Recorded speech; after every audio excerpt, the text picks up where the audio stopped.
ಮನುಷ್ಯರು ಹಾಕುವ ಶಾಪಗಳು ಮನುಷ್ಯರಿಗೆ ತಗುಲುತ್ತದೋ ಎಂಬುದಾಗಿ ನಾವು ಮೊದಲನೇ ಭಾಗವನ್ನ ಆಲೋಚನೆ ಮಾಡಿದ್ದು. ಇವತ್ತು ಎರಡನೇ ಭಾಗವನ್ನ ಆಲೋಚನೆ ಮಾಡಿ ನೋಡಿಕೊಳ್ಳೋಣ. ಒಂದು ವಾಕ್ಯವನ್ನು ಓದಿಕೊಂಡು ಈ ವಾಕ್ಯ ಭಾಗದಲ್ಲಿ ಮುಂದೆ ಸಾಗಿಕೊಳ್ಳೋಣ. ಮೊದಲನೇ ಭಾಗದಲ್ಲಿ ಎಷ್ಟೋ ಜನ ಶಪಿಸಿರುವಂತದನ್ನ ನಾವು ನೋಡಿಕೊಂಡಿದ್ದೀವಿ.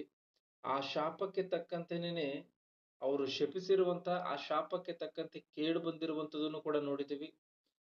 ಈ ಶಾಪವನ್ನ ಮನುಷ್ಯರು ಹಾಕಿದಾಗ ಅದನ್ನ ಸಫಲಪಡಿಸುವಂತವನು ಯಾರು ಎಂಬುದಾಗಿನೂ ತಿಳಿದುಕೊಂಡಿದ್ವಿ. ಅದೇ ಕಾರ್ಯದಲ್ಲಿ ಇನ್ನು ಕೆಲವೊಂದು ವಾಕ್ಯಗಳನ್ನ ಓದಿಕೊಂಡು ಮುಂದೆ ಸಾಗಿಕೊಳ್ಳೋಣ. ಒಂದು ಅರಸುಗಳು 20ನೇ ಅಧ್ಯಾಯದಿಂದ ಕ್ಷಮಿಸಿ, ಒಂದು ಅರಸುಗಳು 13ನೇ ಅಧ್ಯಾಯದಲ್ಲಿ 20ನೇ ವಚನದಿಂದ 30ನೇ ವಚನದಿಂದ ಜಾಗ್ರತೆಯಿಂದ ಗಮನಿಸಿ. ಇಲ್ಲೂ ಕೂಡ ದೇವರು ಯಾವ ರೀತಿಯಾಗಿ ಶಪಿಸಿದ್ದಾನೋ, ಅಂದ್ರೆ ನಾವು ಕೆಲವು ಭಕ್ತಾದಿಗಳು ಶಪಿಸಿದ್ದನ್ನ ನೋಡ್ಕೊಂಡಿದೀವಿ, ಅದರ ಜೊತೆಯಲ್ಲಿ ದೇವರು ಶಪಿಸಿದ್ದನ್ನು ಕೂಡ ನೋಡ್ಕೊಂಡಿದ್ದೀವಿ. ಇಲ್ಲೂ ಕೂಡ ದೇವರು ಯಾವ ರೀತಿಯಾಗಿ ಶಪಿಸಿದಾನೋ ಎನ್ನುವಂಥದ್ದನ್ನ ಆಲೋಚನೆ ಮಾಡಿ ಅರ್ಥ ಮಾಡಿಕೊಳ್ಳುವಂಥದ್ದಾದ್ರೆ, ಯಾಕೆಂದ್ರೆ ಇದು ಪ್ರಾಮುಖ್ಯವಾದಂತ ಸಂಗತಿ. ನಾವು ದೇವರು ಒಂದಾಕ್ಷಣಕ್ಕೆ ಈ ಲೋಕದಲ್ಲಿ ಆಶೀರ್ವಾದ ಮಾಡುವಂತವನು, ನಮಗೆಲ್ಲವನ್ನ ಕೊಡುವಂತವನು, ದೇವರು ಅಂತಂದ್ರೆ ನಮ್ಮನ್ನು ಯಾವಾಗ್ಲೂ ನಾವು ಏನೇ ತಪ್ಪನ್ನು ಮಾಡಿದ್ರು ಕೂಡ ಕ್ಷಮಿಸಿ ಕಾಪಾಡುವಂತವನು, ನಮಗೆ ಬಹಳಷ್ಟು ಹಣವನ್ನ ಕೊಡುವಂತವನು, ಆರೋಗ್ಯವನ್ನ ಕೊಡುವಂತವನು, ಕೊಡುವಂತವನೇ ಒಳ್ಳೆಯದನ್ನು ಕೊಡುವಂತವನಾಗಿದ್ದೇನೆ ಹೊರತು ಕೆಟ್ಟದನ್ನ ಕೊಡುವಂತವನು ಅಲ್ಲ ಎಂಬುದಾಗಿ ನಾವು ಅರ್ಥ ಮಾಡಿಕೊಂಡಿದ್ದೀವಿ. ಆದ್ರೆ ದೇವ್ರು ಕೆಟ್ಟದನ್ನು ಕೊಡ್ತಾನ, ದೇವ್ರು ಶಪಿಸ್ತಾನ ಎನ್ನುವಂಥದ್ದನ್ನ ಅರ್ಥ ಮಾಡಿಕೊಂಡ್ರೆ ಭಯಂಕರವಾದಂತ ರೀತಿಯಲ್ಲಿ ಆಶ್ಚರ್ಯ ಆಗೋಗುತ್ತೆ. ಯಾಕೆಂದ್ರೆ ನಾವಿವತ್ತು ಯಾವತ್ತಿಗೂ ಈ ಈ ಒಂದು ಸಭೆಗಳಲ್ಲಿ ನಾವು ದೇವ್ರು ಕೇಡು ಮಾಡ್ತಾನೆ ಎನ್ನುವಂತ ಬೋಧನೆಯನ್ನ ಕೇಳೂ ಇಲ್ಲ. ದೇವ್ರು ನಮಗೆ ಶಿಕ್ಷೆ ಕೊಡ್ತಾನೆ ಎನ್ನುವಂತ ಮಾತನ್ನ ನಾವು ಅರ್ಥನೂ ಕೂಡ ಮಾಡ್ಕೊಂಡಿಲ್ಲ. ಯಾಕೆ ಅಂತ ಅಂದ್ರೆ ಆ ರೀತಿಯಾಗಿ ಅವ್ರು ಬೋಧನೆ ಮಾಡಿದ್ರೆ ನಮ್ಗೆ ಅರ್ಥ ಆಗ್ತಾ ಇತ್ತು. ಆ ರೀತಿಯಾಗಿ ಅವ್ರು ಬೋಧನೆ ಮಾಡಲ್ಲ. ಅವ್ರು ಬೋಧನೆ ಮಾಡದಲೇ ಇರುವುದಕ್ಕೆ ಕಾರಣ ಏನು? ಮನುಷ್ಯನ ಜೇಬಿನಲ್ಲಿರುವಂತ ಹಣವನ್ನ ತೆಗಿಬೇಕಲ್ಲ ಈಚೆ. ಅದಕ್ಕೋಸ್ಕರ ಆ ರೀತಿಯಾಗಿ ಬೋಧನೆಯನ್ನ ಮಾಡಲ್ಲ. ಆದುದರಿಂದ ಸತ್ಯವನ್ನ ಅರ್ಥ ಮಾಡಿಕೊಳ್ಳಿ, ಇದನ್ನ ಗ್ರಹಿಸಿಕೊಳ್ಳ್ರಿ ಎಂಬುದಾಗಿ ನನ್ನ ಒಂದು ಮನವಿ. ಒಂದು ಅರಸುಗಳು 13ನೇ ಅಧ್ಯಾಯ 20ನೇ ವಚನದಿಂದ ಸರಿಯಾದಂತ ರೀತಿಯಲ್ಲಿ ಗಮನಿಸಿ. ಅವರು ಊಟ ಮಾಡುತ್ತಿರುವಾಗ ದೇವರ ಮನುಷ್ಯರನ್ನು ಹಿಂದಕ್ಕೆ ಕರೆತಂದ ಪ್ರವಾದಿಗೆ ಯೆಹೋವನು ಒಂದು ವಾಕ್ಯವನ್ನು ದಯಪಾಲಿಸಿದನು. ಅವನು ಯಹೂದ ದೇಶದವನಾದ ಆ ದೇವರ ಮನುಷ್ಯನಿಗೆ, ನಿನ್ನ ದೇವರಾದ ಯೆಹೋವನು ನಿನಗೆ ಈ ಸ್ಥಳದಲ್ಲಿ ಅನ್ನಪಾನಗಳನ್ನು ತೆಗೆದುಕೊಳ್ಳಬಾರದೆಂದು ಆಜ್ಞಾಪಿಸಿದರೂ ನೀನು ಆತನ ಆಜ್ಞೆಯನ್ನು ಮೀರಿ ಅವಿಧೇಯನಾಗಿ ಅನ್ನಪಾನಗಳನ್ನು ತೆಗೆದುಕೊಳ್ಳುವುದಕ್ಕೋಸ್ಕರ ಹಿಂದಿರುಗಿ ಬಂದದರಿಂದ ನಿನ್ನ ಶವವು ನಿನ್ನ ಕುಟುಂಬ ಸ್ಮಶಾನ ಭೂಮಿಯನ್ನು ಸೇರುವುದೇ ಇಲ್ಲ. ಇಲ್ಲಿ ನೋಡಿ, ಸರಿಯಾದಂತ ರೀತಿಯಲ್ಲಿ ಗಮನಿಸಬೇಕು. ಇಲ್ಲಿ ಒಬ್ಬ ಪ್ರವಾದಿ ಇದ್ದಾನೆ. ಇಲ್ಲಿ ಅದೇ 13ನೇ 11ನೇ ವಚನದಲ್ಲಿ ಅದು ಗೊತ್ತಾಗುತ್ತೆ. ಬೇತೇಲಿನಲ್ಲಿ ಒಬ್ಬ ಮುದುಕನಾದ ಪ್ರವಾದಿಯು ವಾಸವಾಗಿದ್ದನು ಅಂತ ಹೇಳಿ. ಅಂದ್ರೆ ಈ ಪ್ರವಾದಿಗೆ ದೇವರು ಒಂದು ಕೆಲಸವನ್ನ ಹೇಳಿರ್ತಾರೆ. ಆ ಕೆಲಸವನ್ನ ಹೇಳಿ ನೀನು ಹೋಗಿ ಕೆಲಸವನ್ನ ಮಾಡ್ಕೊಂಡ್ ಬರೋದಕ್ಕೋಸ್ಕರ ಹೋಗು. ಆದ್ರೆ ನೀನು ಯಾವುದೇ ಕಾರಣಕ್ಕೂ ಅಲ್ಲಿ ಅನ್ನಪಾನಗಳನ್ನು ತೆಗೆದುಕೋಬಾರದು, ನೀನು ಅಲ್ಲಿ ಊಟವನ್ನ ಮಾಡಬಾರ್ದು, ನೀರು ಸಹ ಕುಡಿಬಾರದು ಎಂಬುದಾಗಿ ದೇವರು ಅಪ್ಪಣೆ ಕೊಟ್ಟಿರ್ತಾರೆ.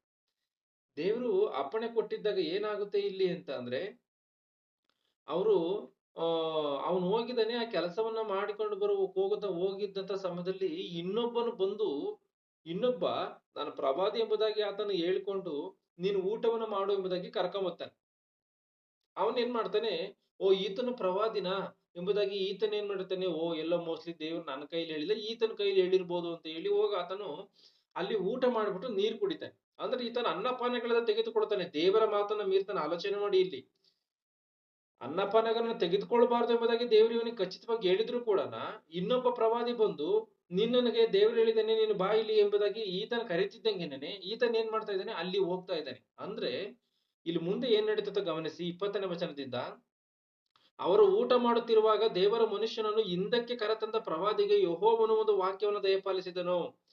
ಅಂದ್ರೆ ಇನ್ನೊಬ್ಬ ಹೋಗಿ ಪ್ರವಾದಿ ಆತನನ್ನ ವಾಪಸ್ ಕರೆದುಕೊಂಡು ಬಂದಿದ್ನಲ್ಲ, ನೀನು ಊಟ ಮಾಡು ಎಂಬುದಾಗಿ, ಆ ಪ್ರವಾದಿಗೆ ದೇವರು ಹೇಳ್ತಾ ಇದ್ದಾನೆ ಇಲ್ಲಿ ಏನಂತ ಅಂತ ಅಂದ್ರೆ, ಅವನು ಯಹೂದ ದೇಶದವನಾದ ಆ ದೇವರ ಮನುಷ್ಯನಿಗೆ, ನಿನ್ನ ದೇವರಾದ ಯೆಹೋವನು ನಿನಗೆ ಈ ಸ್ಥಳದಲ್ಲಿ ಅನ್ನಪಾನಗಳನ್ನು ತೆಗೆದುಕೊಳ್ಳಬಾರದೆಂದು ಆಜ್ಞಾಪಿಸಿದರು, ನೀನು ಆತನ ಆಜ್ಞೆಯನ್ನ ಮೀರಿ ಅವಿಧೇಯನಾಗಿ ಅನ್ನಪಾನಗಳನ್ನು ತೆಗೆದುಕೊಳ್ಳುವುದಕ್ಕೋಸ್ಕರ ಹಿಂತಿರುಗಿ ಬಂದದರಿಂದ ನಿನ್ನ ಶವವು ನಿನ್ನ ಕುಟುಂಬ ಸ್ಮಶಾನ ಭೂಮಿಯನ್ನು ಸೇರುವುದೇ ಇಲ್ಲವೆಂದು ಯೆಹೋವನು ಹೇಳುತ್ತಾನೆ ಅಂದನು. ಕರ್ಕೊಂಬಂದಿದ್ದು ಈ ಪ್ರವಾದಿನೇ. ಮತ್ತೆ ದೇವ್ರು ಈ ರೀತಿಯಾಗಿ ಹೇಳ್ತಾ ಇದ್ದಾರೆ ನೋಡು ಎಂಬುದಾಗಿ ಕೇಡಿನ ಮಾತನ್ನ, ಶಾಪದ ಮಾತನ್ನ ಹೇಳ್ತಿರುವಂತದ್ದು ಕೂಡ ಈ ಪ್ರವಾದಿನೇ. ಒಂದು ಸಾರಿ ಆಲೋಚನೆ ಮಾಡಿ ಯಾವ ರೀತಿಯಾಗಿ ಇದೆಯೋ ಪರಿಸ್ಥಿತಿ ಅನ್ನುವಂಥದ್ದನ್ನ. ದೇವ್ರು ತೆಗೆದುಕೋಬೇಡ ಅಂತ ಹೇಳಿದ್ರೆ ಈತನು ಹೋಗಿ ತೆಗೆದುಕೊಳ್ಬಾರ್ದಾಗಿತ್ತಲ್ಲ, ಅನ್ನಪಾನಗಳನ್ನು ತೆಗೆದುಕೊಳ್ಬಾರ್ದಾಗಿತ್ತು.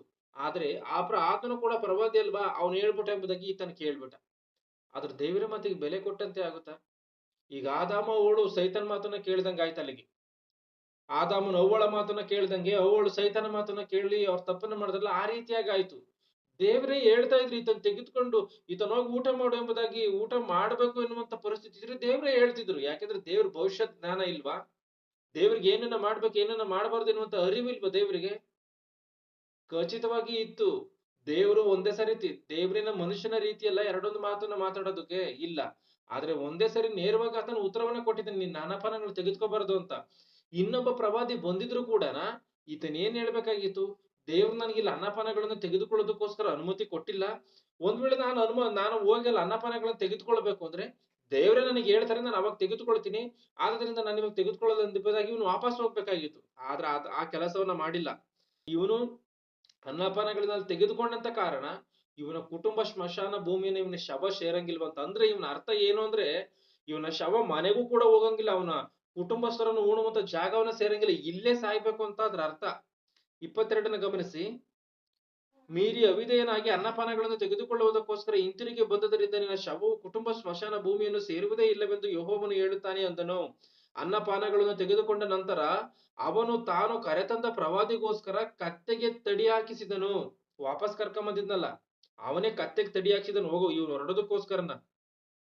ದೇವರ ಮನುಷ್ಯನು ಸ್ವಲ್ಪ ದೂರ ಹೋದ ನಂತರ ಒಂದು ಸಿಂಹವು ಅವನಿಗೆ ಎದುರಾಗಿ ಬಂದು ಅವನನ್ನ ಕೊಂದು ಹಾಕಿತು.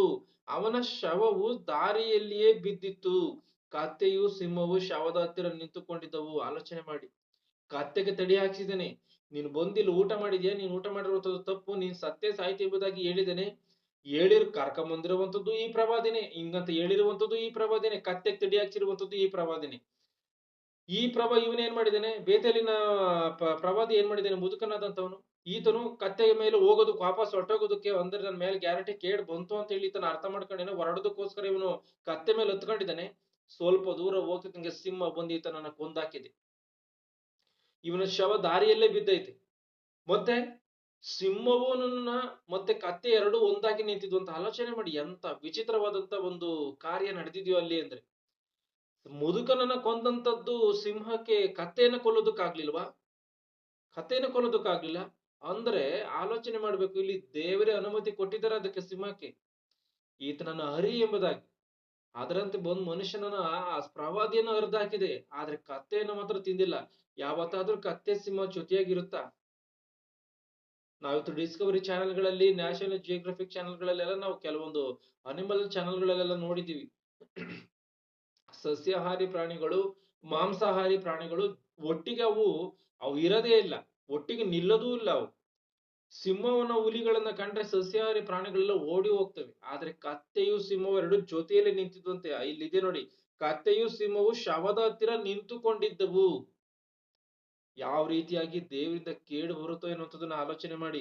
ಹಾದು ಹೋಗುವವರು ಶವವು ದಾರಿಯಲ್ಲಿ ಬಿದ್ದಿರುವುದನ್ನ, ಸಿಂಹವು ಅದರ ಬಳಿಯಲ್ಲಿ ನಿಂತಿರುವುದನ್ನು ಕಂಡು ಮುದುಕನಾದ ಪ್ರವಾದಿಯ ಊರಿಗೆ ಬಂದು ಅದನ್ನು ತಿಳಿಸಿದರು.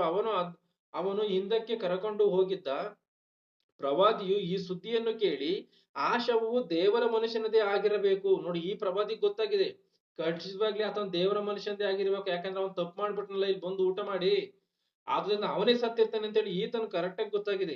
ಅವನು ಯೆಹೋವನ ಆಜ್ಞೆಗೆ ಅವಿಧೇಯನಾದುದರಿಂದ ಯೆಹೋವನು ಅವನ ವಿಷಯದಲ್ಲಿ ತಾನು ಹೇಳಿದ ಮಾತು ನೆರವೇರುವಂತೆ ಅವನನ್ನು ಸಿಂಹದ ಬಾಯಿಗೆ ಒಪ್ಪಿಸಿದನು.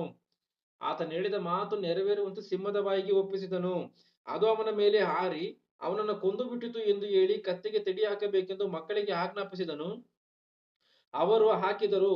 ಅವನು ಹೋಗಿ ಶವವು ದಾರಿಯಲ್ಲಿ ಬಿದ್ದಿರುವುದನ್ನು, ಕತ್ತೆಯು ಸಿಂಹವು ಅದರ ಬಳಿಯಲ್ಲಿ ನಿಂತಿರುವುದನ್ನು ಕಂಡನು. ಸಿಂಹವು ಶವವನ್ನ ತಿನ್ನಲಿಲ್ಲ. ಸಿಂಹ ಶವವನ್ನ ತಿಂದಿಲ್ಲ. ಆ ಮುದುಕನಾದಂತವನನ್ನ ಶವವನ್ನ ತಿಂದೂ ಇಲ್ಲ, ಕತ್ತೆಯನ್ನು ಕೂಡ ತಿಂದಿಲ್ಲ. ಸುಮ್ಮನೆ ಕೊಂದಾಕಿದೆ, ಸುಮ್ಮನೆ ನಿಂತ್ಕೊಂಡಿದೆ. ಎಂತ ಭಯಂಕರವಾದಂತ ಒಂದು ಕಾರ್ಯವು. ಒಂದ್ಸರಿ ಆಲೋಚನೆ ಮಾಡಿ, ದೇವ್ರು ಏನು ಎನ್ನುವಂಥದ್ದು ಅರ್ಥ ಆಗ್ತದ್ರಿ ಇಲ್ಲಿ.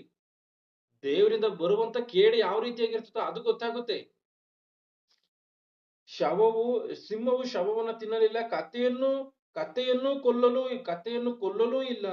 ಪ್ರವಾದಿಯು ದೇವರ ಮನುಷ್ಯನ ಶವವನ್ನ ಹೂಳಿ ಗೋಳಾಡಬೇಕೆಂದು ಕತ್ತೆಯ ಮೇಲೆ ಹಾಕಿ ತನ್ನ ಊರಿಗೆ ತೆಗೆದುಕೊಂಡು ಬಂದು ತನ್ನ ಸ್ಮಶಾನ ಭೂಮಿಯಲ್ಲಿ ಸಮಾಧಿ ಮಾಡಿದೆ. ಅವನ ಸ್ಮಶಾನ ಭೂಮಿಯನ್ನು ಸೇರಿಲ್ಲ, ದೇವರು ಹೇಳಿದಂತ ಮಾತಿಗೆ ಅನುಸಾರವಾಗಿ. ಅಂದ್ರೆ ದೇವರಿಂದ ಬಂದ್ರೆ ಕೇಡು ಈ ರೀತಿಯಾಗಿರ್ತದೆ. ದೇವರು ಶಪಿಸ್ಬಿಟ್ರೆ ಭಯಂಕರ ರೀತಿಯಲ್ಲಿ ಇರ್ತತೆ ಎನ್ನುವಂಥದ್ದನ್ನ ಖಚಿತವಾಗಿ ನಾವಿಲ್ಲಿ ಆಲೋಚನೆ ಮಾಡಿ ತಿಳಿದುಕೊಳ್ಬೇಕಾಗಿರುವಂತ ವಿಚಾರ. ಅಂದ್ರೆ ಯಾವುದೇ ಒಬ್ಬ ಮನುಷ್ಯನು ಏನೋ ಪಾಪದಲ್ಲಿ ಇದ್ರೆ ಅಂತ ಅಂದ್ರೆ ಅದು ಕಡಿಮೆ. ಪಾಪದಲ್ಲಿ ಇದ್ರೆ ಅದು ಕಡಿಮೆ. ಯಾಕಂದ್ರೆ ಅವನು ಯಾವಾಗ ಮಾರ್ಪಟ್ರು, ಅವನು ಬದುಕಿರೋದ್ರೊಳಗಾಗಿ ಯಾವಾಗ ಮಾರ್ಪಟ್ರು ಕ್ಷಮಾಪಣೆ ಎನ್ನುವಂಥದ್ದು ಐತೆ. ಆದ್ರೆ ಈ ಶಾಪ ಎನ್ನುವಂಥದ್ದು ಬಂದ್ರೆ ಅದನ್ನು ಪರಿಹಾರ ಮಾಡಿಕೊಳ್ಳುವಂಥದ್ದು ಭಯಂಕರವಾದಂತ ಕಷ್ಟ. ಪಾಪವೇ ಬೇರೆ, ಶಾಪವೇ ಬೇರೆ, ಭಯಂಕರವಾದಂತ ಕಷ್ಟ. ಈಗ ಅವರು ಆದಾಮ ಅವ್ವಳು ಇವರೆಲ್ಲ ತಪ್ಪನ್ನ ಮಾಡ್ತಾರೆ. ಇವರೆಲ್ಲನ ತಪ್ಪನ್ನ ಮಾಡಿದಾಗ ಇವ್ರೇನ್ ಮಾಡ್ತಾರೆ, ನಾವು ಅವ್ರಿಗೆ ಶಿಕ್ಷೆ ಎನ್ನುವಂಥದ್ದು ಬಂದ್ರು ಕೂಡನ, ಶಿಕ್ಷೆ ಎನ್ನುವಂಥದ್ದು ಬಂತು, ಭೂಮಿ ಶಪಿಸಲ್ಪಟ್ಟು ಅವ್ರಿಗೂ ಕೂಡ ಅವ್ರನ್ನೂ ಕೂಡ ಶಾಪವನ್ನ ತಂದುಕೊಂಡ್ರು. ಇದೆಲ್ಲವೂ ಆಯ್ತು. ಯೇಸು ಕ್ರಿಸ್ತನು ಮನುಷ್ಯನಿಗೆ ರಕ್ಷಣೆ ಕೊಡ್ಬೇಕು ಅಂತ ಹೇಳಿ ಈ ಲೋಕಕ್ಕೆ ಆತನು ಬಂದಿರುವಂತ ಕಾರ್ಯವು ಎಲ್ಲವೂ ನಡೀತು. ಆದ್ರೂ ಕೂಡ ಇಂಥದ್ದೆಲ್ಲ ನಡೆದ್ರು ಕೂಡ ಇವತ್ತಿಗೂ ಕೆಲವೊಬ್ಬ ಮನುಷ್ಯರು ನೀತಿಯಿಂದ ನಡ್ಕೊಳ್ತಾ ಇದ್ರು ಕೂಡನ ದೇವರು ಆವತ್ತು ಶಪಿಸಿರುವಂತ ಶಾಪ ಹೋಗಿದ್ಯಾ? ಹೋಗಿಲ್ಲ.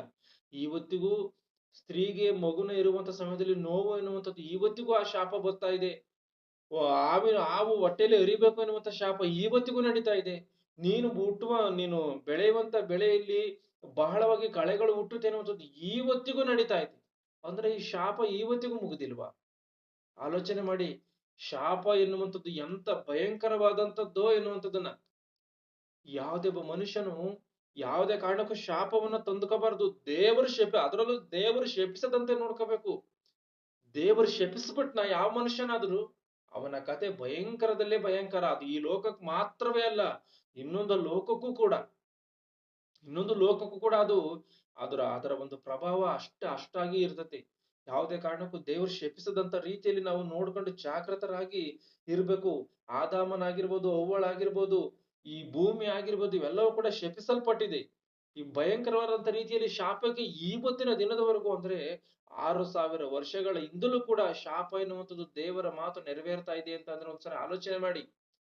ದೇವರು ಶಪಿಸಿದ್ರೆ ಏನಾಗುತ್ತೋ ಎನ್ನುವಂಥದ್ದನ್ನ ದೇವರು ಇವ್ರನ್ನು ಮಾತ್ರವಲ್ಲ, ಇಸ್ರಾಯೇಲರನ್ನು ಕೂಡ ಶಪಿಸಿದ್ದಾನೆ. ಆ ಇಸ್ರಾಯೇಲರನ್ನ ಶಪಿಸಿದಂತ ಸಮಯದಲ್ಲಿ ಜನಾಂಗಗಳೇ ನಾಶವಾಗಿ ಹೋಗಿದೆ. ದೇವರು ಐಗುಪ್ತ ದೇಶದಿಂದ ಇಸ್ರಾಯೇಲರನ್ನ ಬಿಡಿಸಿ ಕಾಪಾಡಿಕೊಂಡು ಕರ್ಕೊಂಡ್ಬರ್ತಿರುವಂತ ಸಮಯದಲ್ಲಿ ಇವರೆಲ್ಲ ಅವಿಧೇಯರಾಗಿದ್ದಕ್ಕೋಸ್ಕರ ದೇವ್ರು ಏನ್ ಮಾಡ್ತಾರೆ, ನಿಮ್ಮಲ್ಲಿ ಯಾರು ಕೂಡ ಕಾನಾನ್ ದೇಶವನ್ನ ಸೇರಲ್ಲ ಎಂಬುದಾಗಿ ಹೇಳ್ತಾರೆ. ಆ ಮಾತಿಗೆ ಅನುಸಾರವಾಗಿ ಆ ಯೆಹೋಶುವ, ಕಾಲೇಬ್ ಇಬ್ರೇನೇ ಅವರು ಒಂದು ಪ್ಯಾಲೆಸ್ತೀನ ದೇಶವನ್ನ ಸೇರ್ತಾರೆ ಹೊರತು ಬೇರೆ ಯಾರು ಸೇರಲ್ಲ. ಎಲ್ಲರೂ ಕೂಡ ಸಾಯ್ತಾರೆ. ದೇವರಿಂದ ಬರುವಂತ ಶಾಪದ ಮಾತುಗಳು, ಶಾಪವು ಯಾವ ರೀತಿಯಾಗಿರ್ತದೆ ಯೋಚನೆ ಮಾಡಿ ಒಂದ್ಸಾರಿ. ಭಯಂಕರ ರೀತಿಯಲ್ಲಿ ಇರ್ತದೆ. ಆದ್ರಿಂದ ನಾವು ಜಾಗೃತರಾಗಿ ಇರಬೇಕು ಎನ್ನುವಂಥದ್ದನ್ನ ಖಚಿತವಾಗಿ ನಾವಿಲ್ಲಿ ಅರ್ಥ ಮಾಡಿಕೊಳ್ಬೇಕಾಗಿರುವಂತ ವಿಚಾರ. ಮತ್ತೆ 2 ಅರಸುಗಳು 2:23-24 ಓದಿ. 2 ಅರಸುಗಳು 2ನೇ ಅಧ್ಯಾಯ. ಎಲೀಷನು ಅಲ್ಲಿಂದ ಬೇತೇಲಿಗೆ ಹೊರಟು ಅಲ್ಲಿನ ಗುಡ್ಡವನ್ನು ಹತ್ತುತ್ತಿರುವಾಗ ಆ ಊರಿನ ಹುಡುಗರು ಹೊರಗೆ ಬಂದು, ಬೋಳು ಮಂಡೆಯವನೇ ಏರು ಎಂದು ಕೂಗಿ ಅವನನ್ನು ಪರಿಹಾಸ್ಯ ಮಾಡಿದರು. ಅವನು ಅವರ ಕಡೆಗೆ ತಿರುಗಿಕೊಂಡು ಯೆಹೋವನ ಹೆಸರಿನಲ್ಲಿ ಅವರನ್ನು ಶಪಿಸಿದನು. ಕೂಡಲೇ ಕಾಡಿನಿಂದ 2 ಹೆಣ್ಣು ಕರಡಿಗಳು ಬಂದು ಆ ಹುಡುಗರಲ್ಲಿ 42 ಮಂದಿಯನ್ನು ಹರಿದು ಬಿಟ್ಟವು. ನೋಡಿ ಇಲ್ಲೇನಾಗಿದೆಯೋ, ಎಲೀಷನು ಈತನು ಆಲೆನೇ ಪ್ರವಾದಿಯಾಗಿದ್ದಾನೆ. ಅಂದ್ರೆ ಎಲಿಯನ ಆಲೆ ಹೋದಂತ ಕಾಲ, ಎಲಿಯನೇ ಆತ್ಮವನ್ನ ಈತನು ಹೊಂದಿಕೊಂಡಂತಹ ಸಮಯ ಇದು. ಈತನಿಗೆ ಇದಾಗಿದ್ದಂತ ಸಮಯದಲ್ಲಿ 2ನೇ ಅಧ್ಯಾಯದಲ್ಲಿ ನೋಡಿದ್ರೆ ಯಾರು ಎಲಿಯನು ಆತನು ಹೋಗಿರುವಂತದ್ದು ಇದೆ. ಆದ್ರೆ ಇಲ್ಲಿ ಈತನು ಏನ್ ಮಾಡಿದ್ದಾನೆ ಅಂತಂದ್ರೆ, ಯಾವುದೋ ಕಾರಣಕ್ಕೋಸ್ಕರನ ಈ ಪ್ರವಾದಿಯಾದಂತ ಎಲೀಷನು ತನ್ನ ತಲೆಯಲ್ಲಿದ್ದಂತ ಕೂದಲನ್ನು ತೆಗೆದಿದ್ದಾನೆ. ಏನ್ ಕಾರಣಕ್ಕೋಸ್ಕರ ತೆಗೆದಿದನೋ ಅದು ಬರೆಯಲ್ಪಟ್ಟಿಲ್ಲ ಬೈಬಲಲ್ಲಿ. ಒಟ್ಟರೆ ಆತನ ತಲೆಯಲ್ಲಿ ಕೂದಲನ್ನ ತೆಗೆದಿದ್ದಾನೆ. ಅವನು ಯಾವ ಕಾರಣಕ್ಕೋಸ್ಕರ ತೆಗೆದಿದ್ದಾನೋ ಅದು ಬಿಟ್ಬಿಡಿ. ಇಲ್ಲಿ 23 ಗಮನಿಸಿ. ಎಲೀಷನು ಅಲ್ಲಿಂದ ಬೇತೇಲಿಗೆ ಹೊರಟು ಅಲ್ಲಿನ ಗುಡ್ಡವನ್ನು ಹತ್ತುತ್ತಿರುವಾಗ, ಆತನು ಒಂದು ಗುಡ್ಡವನ್ನು ಹತ್ತುತ್ತಾ ಇದ್ದಾನೆ. ಆ ಊರಿನ ಹುಡುಗರು ಹೊರಗೆ ಬಂದು, ಬೋಳು ಮಂಡೆಯವನೇ ಏರು, ಬೋಳು ಮಂಡೆಯವನೇ ಏರು, ಏರು ಎಂದು ಕೂಗಿ ಅವನನ್ನು ಪರಿಹಾಸ್ಯ ಮಾಡಿದರು. ಅಂದ್ರೆ ಅಲ್ಲಿ ಆ ಊರಿನ ಹುಡುಗರು ಅಂದ್ರೆ ಚಿಕ್ಕ ಹುಡುಗರು. ಆಲೋಚನೆ ಮಾಡಿ, ಚಿಕ್ಕ ಹುಡುಗರು ಬಂದು ಆ ರೀತಿಯಾಗಿ ಅಪಹಾಸ್ಯ ಮಾಡಿದರು. ಇವತ್ತು ಸರ್ವೇ ಸಾಮಾನ್ಯ ಈ ಚಿಕ್ಕ ಹುಡುಗರು ಪರಿಹಾಸ್ಯ ಮಾಡುವಂಥದ್ದು, ಅವರು ಮಾಡುವಂತ ತೀಟೆಗಳಾಗಿರ್ಬೋದು, ಅವರು ಮಾಡುವಂತ ಯಾವುದೇ ಒಂದು ತೊಂದರೆ ಕೊಡುವಂತ ಕೆಲಸಗಳು, ಇವೆಲ್ಲವನ್ನ ಆ ಹುಡುಗರ ವಯಸ್ಸಿಗೆ ಅದು ಕಾಮನ್ ಆಗಿ ಮಾಡ್ತಾನೆ ಇರ್ತವೆ. ಆದ್ರೆ ನಾವೇನ್ ಅಂದ್ಕೊಂತೀವಿ ಅಂದ್ರೆ ಹುಡುಗರು ಏನೋ ಮಾಡ್ತವೆ ಅಂತ ನಾವ್ ಅಂದ್ಕೊಂತೀವಿ, ಆದ್ರೆ ಅದು ತಪ್ಪು. ಯಾಕೆ ಅಂತಂದ್ರೆ ದೇವರ ವಾಕ್ಯವೇ ಖಚಿತವಾಗಿದೆ. ನಿಮ್ಮ ಮಕ್ಕಳನ್ನ ದೇವರ ವಾಕ್ಯಕ್ಕನುಸಾರವಾಗಿನೇ ನೀವು ಬೆಳೆಸ್ಬೇಕು, ದೇವರ ಭಯಭಕ್ತಿಯಲ್ಲಿ ಬೆಳೆಸ್ಬೇಕು. ಕಡ್ಡಿಯೇಟಿಗೆ ಸಾಯಲ್ಲ, ಬೆತ್ತ ಹಿಡಿದ ಪುತ್ರನಿಗೆ ಶತ್ರು, ಜ್ಞಾನೋಕ್ತಿಗಳು 3:24 ಇವೆಲ್ಲವೂ 13:24 ಇವೆಲ್ಲವೂ ಬರೆಯಲ್ಪಟ್ಟಿದೆ. ಇವೆಲ್ಲವೂ ಇದ್ರೂ ಕೂಡ ಒಬ್ಬ ಮನುಷ್ಯನನ್ನ ಅಪಹಾಸ್ಯ ಮಾಡುವಂತ ರೀತಿಯಲ್ಲಿ ಮಕ್ಕಳನ್ನ ಬೆಳೆಸುವಂತದ್ದು ತಪ್ಪು. ದೇವರ ವಾಕ್ಯಕ್ಕೆ ಅನುಸಾರವಾಗಿ ಈ ಲೋಕದ ರೀತಿಯಲ್ಲಿ ಆಲೋಚನೆ ಮಾಡಿದ್ರೆ ಇದೇನು ತಪ್ಪೇ ಅಲ್ಲ ಬಿಡಿ. ಆದ್ರೆ ದೇವರ ಒಂದು ವಿಚಾರದಲ್ಲಿ ಆಲೋಚನೆ ಮಾಡುವಂತದ್ದಾದ್ರೆ ಇದು ತಪ್ಪು. ಈ ತಪ್ಪಿಗೆ ಎಲಿಷನ್ ಏನ್ ಮಾಡಿದಾನೆ ಗೊತ್ತಾ? 24 ಗಮನಿಸಿ. ಅವನು ಅವರ ಕಡೆಗೆ ತಿರುಗಿಕೊಂಡು ಯೆಹೋವನ ಹೆಸರಿನಲ್ಲಿ ಅವರನ್ನ ಶಪಿಸಿದನು. ಯೆಹೋವನ ಹೆಸರಿನಲ್ಲಿ ಅವರನ್ನ ಶಪಿಸಿದನು ಎಂಬುದಾಗಿದೆ. ಶಪಿಸಿದನು. ಕೂಡಲೇ ಕಾಡಿನಿಂದ 2 ಹೆಣ್ಣು ಕರಡಿಗಳು ಬಂದು, ಕೂಡಲೇ ಕಾಡಿನಿಂದ 2 ಹೆಣ್ಣು ಕರಡಿಗಳು ಬಂದಿದೆಯಂತೆ. ಆಲೋಚನೆ ಮಾಡಿ, ಎಲ್ಲಿಂದಲೂ ಕರಡಿಗಳು ಬಂದಿದೆ ಅಂತೆ, ಕಾಡಿನಿಂದನ. ಅದ್ರಲ್ಲೂ ಹೆಣ್ಣು ಕರಡಿಗಳಂತೆ. ಕರಡಿ ಅಂದ್ರೇನೆ ಭಯಂಕರ. ಅದ್ರಲ್ಲೂ ಕೂಡ ಈ ಮರಿಗಳನ್ನ ಕಳೆದುಕೊಂಡ ಹೆಣ್ಣು ಕರಡಿ ಇದೆಯಲ್ಲ, ಭಯಂಕರವಾದಂತ ಉಗ್ರ ರೀತಿಯಲ್ಲಿ ಇದೆ. ಭಯಂಕರ ಉಗ್ರ ರೀತಿಯಲ್ಲಿ ಇರ್ತದೆ. ಕೂಡಲೇ ಕಾಡಿನಿಂದ 2 ಹೆಣ್ಣು ಕರಡಿಗಳು ಬಂದು ಆ ಹುಡುಗರಲ್ಲಿ 42 ಮಂದಿಯನ್ನ ಹರಿದು ಬಿಟ್ಟವು. 42 ಹುಡುಗರನ್ನ ಹರಿದು ಬಿಟ್ಟಿದೆಯಂತೆ. ಆದ್ರೆ ಯಾರು ತಪ್ಪಿಸ್ಕೊಂಡಿಲ್ವಾ? ಯಾರು ತಪ್ಪಿಸ್ಕೊಂಡಿಲ್ಲ. ಹುಡುಗರು ಎಷ್ಟು ಸ್ಪೀಡ್ ಆಗಿ ಓಡ್ತಾರೆ, ಚಿಕ್ಕ ಹುಡುಗರು. ಆದ್ರೂ ಕೂಡ ತಪ್ಪಿಸ್ಕೊಳ್ಳೋದಕ್ಕೆ ಸಾಧ್ಯ ಇಲ್ವಾ? ದೇವರಿಂದ ಬರುವಂತ ಒಂದು ಕೇಡ ಆ ರೀತಿಯಾಗಿ ಇರ್ತತೆ. ಇಲ್ಲಿ ಎಲೀಷನ್ ಏನ್ ಮಾಡಿದಾನೆ ಗೊತ್ತಾ? ದೇವರ ಹೆಸರಿನಲ್ಲಿ ಶಪಿಸಿದ್ದಾನೆ. ಅಂದ್ರೆ ಇವ್ರು ಆತನ ಪ್ರಾರ್ಥನೆ, ಆತನ ಶಪಿಸಿದಂಥದ್ದು ದೇವ ಲೆಕ್ಕದಲ್ಲಿ ಒಳ್ಳೇದಾಗಿ ಕಂಡಿದೆ. ಈ ಮಕ್ಕಳು ಈ ರೀತಿಯಾಗಿ ಬೆಳೆಬಾರದು ಎನ್ನುವಂಥದ್ದು ದೇವರು ನೋಡಿದ್ದಾನೆ, ಅವ್ರು ಮಾಡಿರುವಂತ ತಪ್ಪು ಎಂಬುದಾಗಿ ನೋಡಿದ್ದಾನೆ. ಎಲೀಷನ್ ಯಾವಾಗ ಈ ಮಾತನ್ನು ಹೇಳಿದ್ನೋ ಅದನ್ನೇ, ಎಲೀಷನ್ ಹೇಳಿದಂತ ಮಾತು ನ್ಯಾಯವಾಗಿದ್ದಂತ ಕಾರಣವೇ ಏನಾಗಿದೆ? ಶಪಿಸಿದ್ದಾನೆ. ಅದು ನ್ಯಾಯವಾಗಿದ್ದಂತ ಕಾರಣವೇ ಹೆಣ್ಣು ಕರಡಿಗಳು ಬಂದು ಏನ್ ಮಾಡಿದವೆ? ಹರಿದು ಬಿಟ್ಟಿದ್ದಾವೆ. ಆಲೋಚನೆ ಮಾಡಿ, ಯಾವ ರೀತಿಯಾದಂತ ರೀತಿಯಲ್ಲಿ ದೇವರಿಂದ ಬರುವಂತ ಕೇಡುಗಳು, ದೇವರು ಒಬ್ಬರ ಮನುಷ್ಯನ ಶಾಪವನ್ನ ತಥಾಸ್ತು ಎಂಬುದಾಗಿ ಹೇಳಿದ್ರೆ ಅದ್ ಯಾವ ರೀತಿಯಾಗಿ ನಡೀತದೋ ಎನ್ನುವಂಥದ್ದನ್ನ, ಇಷ್ಟೆಲ್ಲವೂ ಕೂಡ ನಾವು ಮೊದಲನೇ ಭಾಗದಿಂದ ಇಲ್ಲಿವರೆಗೂ ನೋಡ್ಕೊಂಡಿದ್ದೆಲ್ಲವೂ ಕೂಡ ಇದು ಹಳೆ ಒಡಂಬಡಿಕೆಗಾಯ್ತು. ಆದ್ರೆ ಹೊಸ ಒಡಂಬಡಿಕೆಯಲ್ಲಿ ಬರುವಾಗ ಯೇಸು ಕ್ರಿಸ್ತನ ಒಂದು ಬರುವಿಕೆಯಲ್ಲಿ ಎಷ್ಟೋ ಮಾರ್ಪಾಟುಗಳಾಗಿದೆ, ಎಷ್ಟೋ ಬದಲಾವಣೆಗಳು ಆಗಿವೆ. ಆದ್ರೆ ಯೇಸು ಕ್ರಿಸ್ತನೇನಾದ್ರೂ ಬಂದ ನಂತರ ಈ ಶಾಪದ ಕಾರ್ಯಗಳೇನಾದ್ರೂ ನಿಂತೋಗಿದ್ಯಾ? ಶಪಿಸುವಂತ ಕಾರ್ಯಗಳೇನಾದ್ರೂ ನಿಂತೋಗಿದ್ಯಾ? ಇಲ್ಲ ಶಾಪ ಹಾಕಿದ್ರು ಕೂಡ ಯಾವುದೇ ಒಂದು ಕೇಡುಗಳು ನಡೆಯದಂತ ರೀತಿಯಲ್ಲಿ ಏನಾದ್ರೂ ಆಗಿದೆಯಾ? ಇಲ್ಲ ಯೇಸು ಕ್ರಿಸ್ತನ್ ಬಂದ್ಮೇಲೂ ಕೂಡ ಇದೇ ರೀತಿಯಾಗಿ ಇದೆಯಾ? ಆತನ ಬಂದ್ಮೇಲೆ ನಮ್ಮ ಮೇಲೆ ಬರುವಂತ ಯಾವಾದ್ರೂ ಶಾಪಗಳಿದೆಯಾ? ಇಲ್ಲ ಆಶೀರ್ವಾದಗಳೇನಾಗಿದೆ? ಏನಾದ್ರೂ ಇದೆಯಾ? ಒಂದು ಸಾರಿ ನಮ್ಮ ಮೇಲೆ ಯಾವ್ದಾದ್ರು ಶಾಪಗಳಿದೆಯಾ? ಯೇಸು ಕ್ರಿಸ್ತನು ಬಂದಂತ ಕಾಲದಿಂದ ಈಚೆಗೆ ನಮ್ಮ ಮೇಲಿರುವಂತ ಯಾವ್ದಾದ್ರು ಶಾಪಗಳಿದೆಯಾ? ಒಂದು ಸಾರಿ ನಾನು ಹೇಳಿದಂತ ವಾಕ್ಯವನ್ನ ಗಮನಿಸಿ. ಮತ್ತಾಯನ ಬರೆದ ಸುವಾರ್ತೆ 25ನೇ ಅಧ್ಯಾಯ, ಮತ್ತಾಯನ ಬರೆದ ಸುವಾರ್ತೆ 25ನೇ ಅಧ್ಯಾಯ 41ನೇ ವಚನದಿಂದ ಓದಿ. ಆಮೇಲೆ ಆತನು ಎಡಗಡೆಯಲ್ಲಿರುವವರಿಗೆ, ಶಾಪಗ್ರಸ್ತರೇ, ನನ್ನನ್ನು ಬಿಟ್ಟು ಪಿಶಾಚನಿಗೂ ಅವನ ದೂತರಿಗೂ ಸಿದ್ಧ ಮಾಡಿರುವ ನಿತ್ಯ ಬೆಂಕಿಯೊಳಕ್ಕೆ ಹೋಗಿರಿ. ನಾನು ಹಸಿದಿದ್ದೇನು, ನೀವು ನನಗೆ ಊಟಕ್ಕೆ ಕೊಡಲಿಲ್ಲ. ನಾನು ಬಾಯಾರಿದ್ದೇನು, ನೀವು ನನಗೆ ಕುಡಿಯುವುದಕ್ಕೆ ಕೊಡಲಿಲ್ಲ. ಇಲ್ಲಿ ನೋಡಿ ಗಮನಿಸಿ 41ನೇ ವಚನವನ್ನ. ಆಮೇಲೆ ಆತನು ಎಡಗಡೆಯಲ್ಲಿರುವವರಿಗೆ ಶಾಪಗ್ರಸ್ತರೇ ಎಂಬುದಾಗಿ ಹೇಳ್ತಾ ಇದ್ದಾನೆ. ಅಂದ್ರೆ ಈ ತೀರ್ಮಾನ ಎನ್ನುವಂಥದ್ದು ಯಾವಾಗ ನಡೆಯುತ್ತೆ? ಇವೆಲ್ಲವೂ ನ್ಯಾಯ ತೀರ್ವಿಕೆಯಲ್ಲಿ ನಡೆಯುತ್ತೆ. ನ್ಯಾಯ ತೀರ್ವಿಕೆಯಲ್ಲಿ ಮತ್ತೆ ಯೇಸು ಕ್ರಿಸ್ತನ್ ಈ ಮಾತನ್ನ ಹೇಳ್ತಾನೆ, ಶಾಪಗ್ರಸ್ತರೇ ಎಂಬುದಾಗಿ. ಆಲೋಚನೆ ಮಾಡಿ, ಈಗ ಇದನ್ನ ಹಳೆ ಒಡಂಬಡಿಕೆಯಲ್ಲಿ ಇದ್ದಂತವ್ರಿಗೆ ಶಾಪಗಳು ಬಂದಿದೆಯಲ್ಲ, ಅವ್ರಿಗೇನೋ ಬರೆಯಲ್ಪಟ್ಟಿರೋದು, ಹೊಸ ಒಡಂಬಡಿಕೆಯಲ್ಲಿ ಇರುವಂತವ್ರಿಗೆ ಏನೋ ಶಾಪಗಳು ವರ್ತಿಸಲ್ವೇನೋ ಅಂತ ಅಂದ್ಕೊಂಡ್ರೆ ಮುಂದೆ ಏನಿದೆ ಅದನ್ನು ಗಮನಿಸಿ. ಆಮೇಲೆ ಆತನು ಎಡಗಡೆಯಲ್ಲಿರುವವರಿಗೆ ಶಾಪಗ್ರಸ್ತರೇ, ನನ್ನನ್ನ ಬಿಟ್ಟು ಪಿಶಾಚನಿಗೂ ಅವನ ದೂತರಿಗೂ ಸಿದ್ಧ ಮಾಡಿರುವ ನಿತ್ಯ ಬೆಂಕಿಯೊಳಕ್ಕೆ ಹೋಗಿರಿ. ನಾನು ಹಸಿದಿದ್ದೇನು, ನೀವು ನನಗೆ ಊಟಕ್ಕೆ ಕೊಡಲಿಲ್ಲ. ಆಲೋಚನೆ ಮಾಡಿ ಇಲ್ಲಿ. ನಾನು ಹಸಿದಿದ್ದೆ, ನೀವು ನನಗೆ ಊಟಕ್ಕೆ ಕೊಟ್ಟಿಲ್ಲ. ನಾನು ಬಾಯಾರಿದ್ದೆ, ನೀವು ನನಗೆ ಕುಡಿಯುವುದಕ್ಕೆ ಕೊಟ್ಟಲಿಲ್ಲ. ಪರದೇಶಿಯಾಗಿದ್ದನು, ನೀವು ನನ್ನ ಸೇರಿಸಿಕೊಳ್ಳಲಿಲ್ಲ. ಬಟ್ಟೆ ಇಲ್ಲದವನಾಗಿದ್ದೆನು, ನೀವು ನನಗೆ ಉಡುವುದಕ್ಕೆ ಕೊಡಲಿಲ್ಲ. ರೋಗದಲ್ಲಿ ಬಿದ್ದಿದ್ದೆನು, ಸೆರೆಮನೆಯಲ್ಲಿದ್ದೆನು, ನೀವು ನನ್ನನ್ನು ಆರೈಕೆ ಮಾಡುವುದಕ್ಕೆ ಬರಲಿಲ್ಲ ಎಂದು ಹೇಳುವನು. ಅದಕ್ಕೆ ಅವರು ಸಹ, ಸ್ವಾಮಿ, ಯಾವಾಗ ನೀನು ಹಸಿದಿದ್ದನ್ನು, ನೀನು ಬಾಯಾರಿದ್ದನು, ನೀನು ಪರದೇಶಿಯಾಗಿದ್ದನ್ನು, ಬಟ್ಟಿಲ್ಲದವನಾಗಿದ್ದನ್ನು, ರೋಗದಲ್ಲಿ ಬಿದ್ದಿದ್ದನ್ನು, ಸೆರೆಮನೆಯಲ್ಲಿದ್ದುದನ್ನು ಕಂಡು ನಿನಗೆ ಉಪಚಾರ ಮಾಡದೆ ಹೋದವು ಅನ್ನುವರು. ಆಗ ಆತನು, ನೀವು ಈ ಕೇವಲ ಅಲ್ಪವಾದವರಲ್ಲಿ ಒಬ್ಬನಿಗೆ ಏನೇನು ಮಾಡದೆ ಹೋದಿರೋ ಅದನ್ನು ನನಗೂ ಕೂಡ ಮಾಡದೆ ಹೋದ ಹಾಗಾಯಿತು ಎಂದು ನಿಮಗೆ ಸತ್ಯವಾಗಿ ಹೇಳುತ್ತೇನೆ ಅನ್ನುವನು. ಅಂದರೆ ಯೇಸು ಕ್ರಿಸ್ತನು ಯಾವ ರೀತಿಯಾಗಿ ಈಗ ನಾನು ಪರದೇಶಿಯಾಗಿದೆ, ನೀವು ನನ್ನನ್ನು ನೋಡೋದಕ್ಕೋಸ್ಕರ ಬಂದಿಲ್ಲ ಎಂಬುದಾಗಿ ಇವೆಲ್ಲ ವಾಕ್ಯಗಳು ಬರೆಯಲ್ಪಟ್ಟಿದೆ ಅಂದ್ರೆ ಇವ್ ಯಾವ ಕಾಲಕ್ಕೆ ಸಂಬಂಧಪಟ್ಟಂತವು ಅಂದ್ಕೊಂಡಿದ್ದೀರಾ? ಹೊಸ ಒಡಂಬಡಿಕೆಗೆ ಸಂಬಂಧಪಟ್ಟಂತದ್ದು.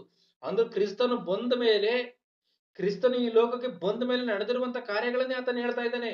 ನೀವು ಈ ರೀತಿಯಾಗಿ ತಪ್ಪನ್ನ ಮಾಡಿದಿರಾ, ನಿಮ್ಮ ಈ ಈ ಚಿಕ್ಕವರಲ್ಲಿ ಒಬ್ಬನಿಗೆ ನೀವು ಏನೇನು ಮಾಡ್ಲಿಲ್ವೋ, ನೀವು ಈ ಕೇವಲ ಅಲ್ಪವಾದವರಲ್ಲಿ ಒಬ್ಬನಿಗೆ ಏನೇನು ಮಾಡದೆ ಹೋದಿರ ಅದನ್ನು ನನಗೂ ಕೂಡ ಮಾಡದೆ ಹೋಗದ ಹಾಗಾಯ್ತು ಅಂತ.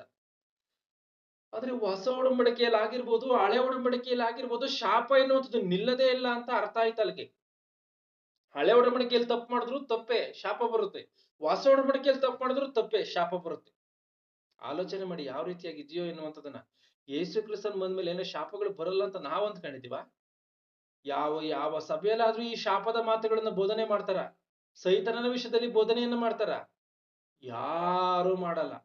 ಯಾರು ಮಾಡೋದಕ್ ಸಾಧ್ಯನೂ ಇಲ್ಲ, ಅವ್ರು ಮಾಡೋದೂ ಇಲ್ಲ, ಮಾಡೋದಕ್ ಪ್ರಯತ್ನನೂ ಪಡಲ್ಲ. ನಾವ್ ಈ 7 ಮಾತುಗಳನ್ನು ಕೂಡ ಕೇಳಲ್ಲ. ಆಲೋಚನೆ ಮಾಡಿ ಎಷ್ಟರ ಮಟ್ಟಿಗೆ ಸೈತಾನನು ಈ ಒಂದು ಕ್ರೈಸ್ತರನ್ನು ವಂಚಿಸಿ ಮೋಸ ಮಾಡ್ತಿದ್ವಿ ಅನ್ನುವಂಥದ್ದನ್ನ. ಮಹಾಜ್ಞಾನ ಗ್ರಂಥವನ್ನ ಕೈಲಿ ಹಿಡಿದುಕೊಂಡ್ರು ಇದನ್ನ ಅರ್ಥ ಮಾಡ್ಕೊಳ್ಳೋದಕ್ಕೆ ಆಗ್ತಾ ಇಲ್ಲ ಅಂದ್ರೆ ನಮಗೆ ದೆವ್ವ ಹಿಡ್ದಿಲ್ವಾ? ದೆವ್ವ ಹಿಡ್ದಂತವ್ರು ನಾವೇ. ಮಹಾಜ್ಞಾನವನ್ನ ಕೈಯಲ್ಲಿ ಹಿಡಿದುಕೊಂಡ್ರು ಕೂಡ ಅದನ್ನ ಓದಿ ತಿಳ್ಕೊಳ್ತಾ ಇಲ್ಲ ಅಂದ್ರೆ, ಇಲ್ಲ ಹೋಗ್ಲಿ ಓದಿ ತಿಳ್ಕೊಳ್ಳುವಂತ ಯೋಗ್ಯತೆ ಅಂತೂ ನಮಗಿಲ್ಲ. ಇನ್ನೊಬ್ರು ಹೇಳಿದ್ದನ್ನು ಕೂಡ ಕೇಳಿ ಅದು ಬೈಬಲ್ ಅಲ್ಲಿ ಐತಾ ಇಲ್ವೇನೋ ಅಂತ ಪರಿಶೀಲನೆ ಮಾಡಿ ಅದನ್ನ ಸರಿಯಾದಂತ ರೀತಿಯಲ್ಲಿ ತಿಳಿದುಕೊಂಡು ನಂಬುವಂತ ಒಂದು ಕಾರ್ಯವನ್ನು ನಾವು ಮಾಡ್ತಾ ಇಲ್ಲ ಅಂದ್ರೆ ದೆವ್ವ ಹಿಡಿದಂತವ್ರು ನಾವಲ್ವಾ? ಮತ್ತೆ ನಮ್ಮನ್ನ ಬಿಟ್ರೆ ಇನ್ಯಾರು ಅಲ್ಲ. ನಿಜವಾಗ್ಲೂ ದೆವ್ವ ಹಿಡಿದಂತವ್ರು ಯಾರು ಕೂಡ ದೆವ್ವ ಹಿಡಿದಂತವ್ರು ಈ ಸತ್ಯವನ್ನು ತಿಳ್ಕೊಳ್ಳೋದಕ್ಕೋಸ್ಕರ ಪ್ರಯತ್ನ ಪಡದೇ ಇಲ್ಲ. ಸತ್ಯವಾಗ್ಲೂ ತಿಳ್ಕೊಳ್ಳೋದಕ್ಕೆ ಪ್ರಯತ್ನ ಪಡಲ್ಲ.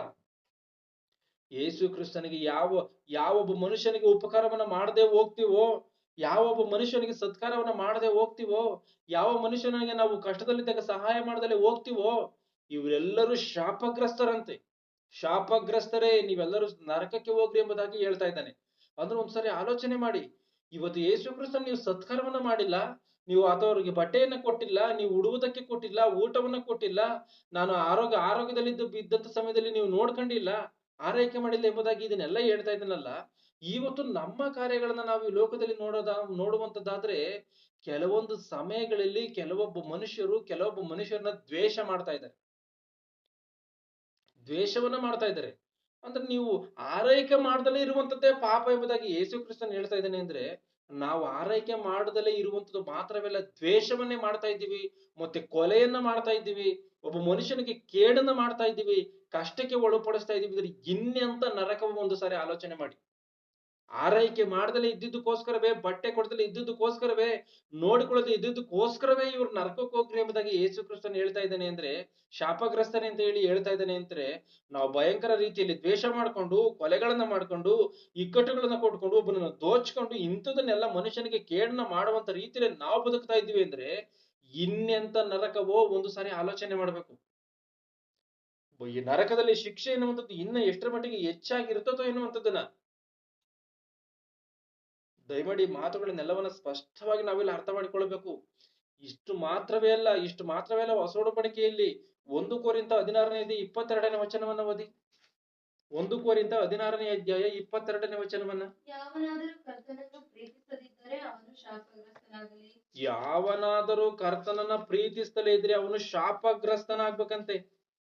ಆಲೋಚನೆ ಮಾಡಿ, ಕರ್ತನನ್ನ ಪ್ರೀತಿಸ್ತಲೇ ಇದ್ರೆ ಅವನು ಶಾಪಗ್ರಸ್ತನಂತೆ. 16:22ರಲ್ಲಿ 1 ಕೊರಿಂಥ, ಯಾವನಾದರೂ ಕರ್ತನನ್ನ ಪ್ರೀತಿಸದಿದ್ದರೆ ಅವನು ಶಾಪಗ್ರಸ್ತನಾಗಲಿ. ಇವತ್ತು ನಾವು ದೇವ್ರನ್ನ ಪ್ರೀತಿ ಮಾಡ್ತಾ ಇದೀವ? ನಾವೆಲ್ಲರೂ ಏನ್ ಅಂದ್ಕೊಂಡಿದೀವಿ ಅಂದ್ರೆ, ಅಯ್ಯ ನಮ್ಗೆ ಯಾವ ಶಾಪ ತಗೊಳ್ತದೆ, ನಾವು ದೇವ್ರನ್ನ ಪ್ರೀತಿ ಮಾಡ್ತಾ ಇದೀವಿ. ನಾವು ದೇವ್ರನ್ನ ಪ್ರೀತಿ ಮಾಡ್ತಿರೋದಕ್ಕೆ ತಾನೇ ಈ ಮೀಟಿಂಗಿಗೆ ಬರ್ತಾ ಇದೀವಿ, ಚರ್ಚಿಗೆ ಹೋಗ್ತಾ ಇದೀವಿ, ಬೈಬಲ್ ಹಿಡ್ಕೊಂಡು ಪ್ರಾರ್ಥನೆ ಮಾಡ್ತಾ ಇದೀವಿ. ನಾವು ದೇವ್ರನ್ನ ಪ್ರೀತಿ ಮಾಡ್ತಿರೋದ್ರಿಂದಲೇ ತಾನೇ ನಾವು ನೀತಿವಂತರಾಗಿ ನಡ್ಕಂತ ಇದೀವಿ. ಸತ್ಯವನ್ನ ತಿಳ್ಕೊಂಡಿದೀವಿ. ದೇವ್ರು ಇಷ್ಟವಷ್ಟ ಸತ್ಯವನ್ನ ಇವ್ರೆಲ್ಲರ ಮೂಲಕ ತಿಳಿಸವನಲ್ಲ. ನಾವ್ ಇದನ್ನೆಲ್ಲ ಅರ್ಥ ಮಾಡ್ಕೊಂಡಿದೀವಲ್ಲ ಅಂತ ಹೇಳಿ ನಾವ್ ಅಂದ್ಕೊಂಡಿದೀವಿ. ಆದ್ರೆ ನಿಜವಾಗ್ಲೂ ಸತ್ಯವನ್ನ ತಿಳಿದುಕೊಂಡವನು ಅಂದ್ರೆ ದೇವ್ರನ್ನ ಪ್ರೀತಿ ಮಾಡುವಂತವನಿಗೆ ಒಂದು ಕೆಲಸ ಐತೆ. ದೇವ್ರನ್ನ ಪ್ರೀತಿ ಮಾಡದಲ್ಲೇ ಇರುವಂತವನು ಶಾಪಗ್ರಸ್ತನಾಗ್ತಾನೆ. ದೇವ್ರನ್ನ ಪ್ರೀತಿ ಮಾಡುವಂತವ್ನು ಯಾವ ಶಾಪಕ್ಕೆ ಒಳಗಾಗಲ್ಲ ಎಂಬುದಾಗಿ ಈ ಮಾತಿಗೆ ಅನುಸಾರವಾಗಿ ನಾವು ತೆಗೆದುಕೊಂಡಿದೀವಿ ಅಂದ್ಕೊಳ್ಳಿ. ಈಗ ನಾವೆಲ್ಲರೂ ಪ್ರೀತಿ ಮಾಡ್ತಾ ಇದೀವಿ ದೇವ್ರನ್ನ. ನಾವು ಪ್ರಾರ್ಥನೆ ಇದೆಲ್ಲ ನೀತಿ ಕಾರ್ಯಗಳಲ್ಲಿ ಇದ್ದೀವಿ. ಸುವಾರ್ತೆ ಸಾರ್ತಾ ಇದೀವಿ. ಯಾರೋ ಒಬ್ರು ಸಿಕ್ಕಿದ್ರೆ ಎಷ್ಟೋ ದಿನಕ್ಕೆ 2 ವರ್ಷಕ್ಕೋ 3 ವರ್ಷಕ್ಕೋ ಒಂದ್ಸರಿ ಭಯ ಇಲ್ದಂತ ಸಮಯದಲ್ಲಿ ಅಂತ ನಾವ್ ಈ ರೀತಿಯಾಗಿ ಅಂದ್ಕೊಂಡ್ರೆ, ಯೋಹಾನ್ ಸುವಾರ್ತೆ 14ನೇ ಅಧ್ಯಾಯ 23ನೇ ವಚನವನ್ನು ಓದಿ. ಯೋಹಾನ ಬರೆದ ಸುವಾರ್ತೆ 14ನೇ ಅಧ್ಯಾಯ 23ನೇ ವಚನವನ್ನ. ಯಾರಾದರೂ ನನ್ನನ್ನು ಪ್ರೀತಿಸುವವನಾದರೆ ನನ್ನ ಮಾತನ್ನು ಕೈಕೊಂಡು ನಡೆಯುವನು, ಅವನನ್ನು ನನ್ನ ತಂದೆಯು ಪ್ರೀತಿಸುವನು ಮತ್ತು ಇಲ್ಲಿ ನೋಡಿ ಸಾಕು, ಆಲೋಚನೆ ಮಾಡಿ. ಇಲ್ಲಿ ಯಾರಾದರೂ ನನ್ನನ್ನ ಪ್ರೀತಿಸುವುದಾದರೆ, ಯಾವನಾದರೂ ಕರ್ತನನ್ನ ಪ್ರೀತಿಸದಿದ್ದರೆ ಅವನು ಶಾಪಗ್ರಸ್ತನಾಗ್ಲಿ ಎಂಬುದಾಗಿ 1 ಕೊರಿಂಥ 16:22 ಬರೆಯಲ್ಪಟ್ಟಿದೆ. ಇಲ್ಲಿ ಏನ್ ಹೇಳ್ತದೆ? ಯೋಹಾನ್ ಸುವಾರ್ತೆ 14:23 ಯಾರಾದರೂ ನನ್ನನ್ನ ಪ್ರೀತಿಸುವವನಾದರೆ ನನ್ನ ಮಾತನ್ನ ಕೈಗೊಂಡು ನಡೆಯುವನು. ಯಾವನಾದರೂ ನನ್ನನ್ನು ಪ್ರೀತಿ ಮಾಡುವಂತದ್ದಾದ್ರೆ ನನ್ನ ಮಾತುಗಳನ್ನ ಕೈಗೊಂಡು ನಡೀತಾನೆ ಅಂತ. ಆಲೋಚನೆ ಮಾಡಿ, ಒಂದು ವಾಕ್ಯಕ್ಕೂ ಇನ್ನೊಂದು ವಾಕ್ಯಕ್ಕೂ ಯಾವ ರೀತಿಯಾದಂತ ಬಂಧಗಳಿದೆಯೋ ಎನ್ನುವಂಥದ್ದನ್ನ. ದೇವರ ಮಾತುಗಳು ಎಷ್ಟು ಶ್ರೇಷ್ಠವೋ. ಪ್ರೀತಿ ಮಾಡದಲ್ಲಿದ್ರೆ ಶಾಪಗ್ರಸ್ತನಾಗ್ತೇನೆ. ಸರಿ, ನಾವು ಪ್ರೀತಿ ಮಾಡ್ತಾ ಇದ್ದೀವಿ, ನಮ್ಮ ಕ್ರಿಯೆಗಳೆಲ್ಲ ಈ ರೀತಿಯಾಗಿ ಇರ್ತಲ್ಲ ಅಂತ ಅಂದ್ಕೊಂಡ್ರೆ ಇಲ್ಲೇನ್ ಹೇಳ್ತದೆ? ಯಾವನಾದರೂ ನನ್ನನ್ನು ಪ್ರೀತಿ ಮಾಡುವಂತದ್ದಾದ್ರೆ ನನ್ನ ಮಾತುಗಳನ್ನ ಕೈಗೊಂಡು ನಡೀತಾನೆ ಎಂಬುದಾಗಿ ಇಲ್ಲಿ ಬರೆಯಲ್ಪಟ್ಟಿದೆ. ಅಂದ್ರೆ ಈಗ ಆತನ ಮಾತುಗಳು ಏನ್ ಬರೆಯಲ್ಪಟ್ಟಿದೆ? ಮಾರ್ಕನ ಬರೆದ ಸುವಾರ್ತೆ 16:16 ಏನ್ ಬರೆಯಲ್ಪಟ್ಟಿದೆ ಗೊತ್ತಿದ್ಯಾ? ನೀವು ಜಗತ್ತಿಗೆಲ್ಲ ಹೋಗಿ ಸರ್ವಲೋಕಕ್ಕೆ ಸುವಾರ್ತೆಯನ್ನ ಸಾರಿ ಎಂಬುದಾಗಿ ಬರೆಯಲ್ಪಟ್ಟಿದೆ. ಆಲೋಚನೆ ಮಾಡಿ. ನನ್ನ ಮಾತುಗಳನ್ನ ಕೈಗೊಂಡು ನಡೀತಾನೆ ನನ್ನ ಪ್ರೀತಿ ಮಾಡುವಂತದ್ದಾದ್ರೆ ಯೇಸು ಕ್ರಿಸ್ತನೇ ಹೇಳಿದ್ದಾನೆ. ಈಗ ಆತನ ಮಾತುಗಳೇನು? ಎಷ್ಟೋ ಮಾತುಗಳಿದೆ. ಅದರಲ್ಲಿ ಒಂದು ಮಾತೇನು? ನಿನ್ ಜಗತ್ತಿಗೆಲ್ಲ ಹೋಗಿ ಸರ್ವಲೋಕಕ್ಕೆ ಸುವಾರ್ತೆಯನ್ನ ಸಾರು. ಸರ್ವಲೋಕಕ್ಕೋಸ್ಕರ ಸುವಾರ್ತೆಯನ್ನ ಸಾರುವುದಕ್ಕೆ ನೀನು ಹೋಗ್ತಾ ಇದೀಯಾ? ಇಲ್ಲ ಸರ್ವಲೋಕಕ್ಕೆ ಹೋಗಿ ನೀನು ಸುವಾರ್ತೆಯನ್ನ ಸಾರೋದಕ್ಕೆ ನೀನ್ ಸಿದ್ಧನಾಗ್ತಾ ಇದೀಯ? ನಿನಗೆ ಅವೆಲ್ಲ ಭಾಷೆಗಳು ಬರುತ್ತಾ? ಸರ್ವಲೋಕದಲ್ಲಿ ಎಷ್ಟು ಭಾಷೆಗಳಿದೆ? 7,000 ಚಿಲ್ಲರೆ ಭಾಷೆಗಳಿದೆಯಲ್ಲ. ಸುಮಾರು 7,139 ಭಾಷೆಗಳು ಬರುತ್ತಾ? ಹೋಗ್ಲಿ, ಈ ಭಾಷೆಗಳಿಗೆಲ್ಲ ಇದು ಬಿಟ್ಬಿಡೋಣ. ನಮ್ಗಿದು ಅಸಾಧ್ಯ, ಮನುಷ್ಯನ ಕಲಿಯೋದಕ್ಕೆ ಅಸಾಧ್ಯ. ಈಗ ನಮ್ಮ ಭಾಷೆ, ನಾವು ಕನ್ನಡ ಭಾಷೆಯಲ್ಲಿ ನಾವು ಮಾತನಾಡ್ತಾ ಇದೀವಿ. ಈ ಕನ್ನಡ ಭಾಷೆಯಲ್ಲಿ ಮಾತನಾಡ್ತಿರುವಂತ ನಾವು ಕನ್ನಡ ಭಾಷೆ ಬರುವಂತವ್ರಿಗೆ ಎಷ್ಟರ ಮಟ್ಟಿಗೆ ನಾವು ಸೇವೆ ಮಾಡ್ತಾ ಇದ್ದೀವಿ? ಎಷ್ಟರ ಮಟ್ಟಿಗೆ ದೇವರ ಜ್ಞಾನವನ್ನು ಉಪದೇಶ ಮಾಡ್ತಾ ಇದೀವಿ? ಎಷ್ಟರ ಮಟ್ಟಿಗೆ ದೇವರ ಜ್ಞಾನವನ್ನ ಕಲಿಸ್ತಾ ಇದ್ದೀವಿ? ಸ್ವಲ್ಪ ಸ್ವಲ್ಪ ಜ್ಞಾನಗಳನ್ನ ನಾವು ಅರ್ಥ ಮಾಡಿಕೊಳ್ತಾ ಇದೀವಿ. ಈ ಅರ್ಥ ಮಾಡಿಕೊಳ್ಳುವಂತ ಜ್ಞಾನವನ್ನ ನಾವು ಯಾರಿಗಾದ್ರೂ ಹೇಳ್ತಾ ಇದ್ದೀವಾ?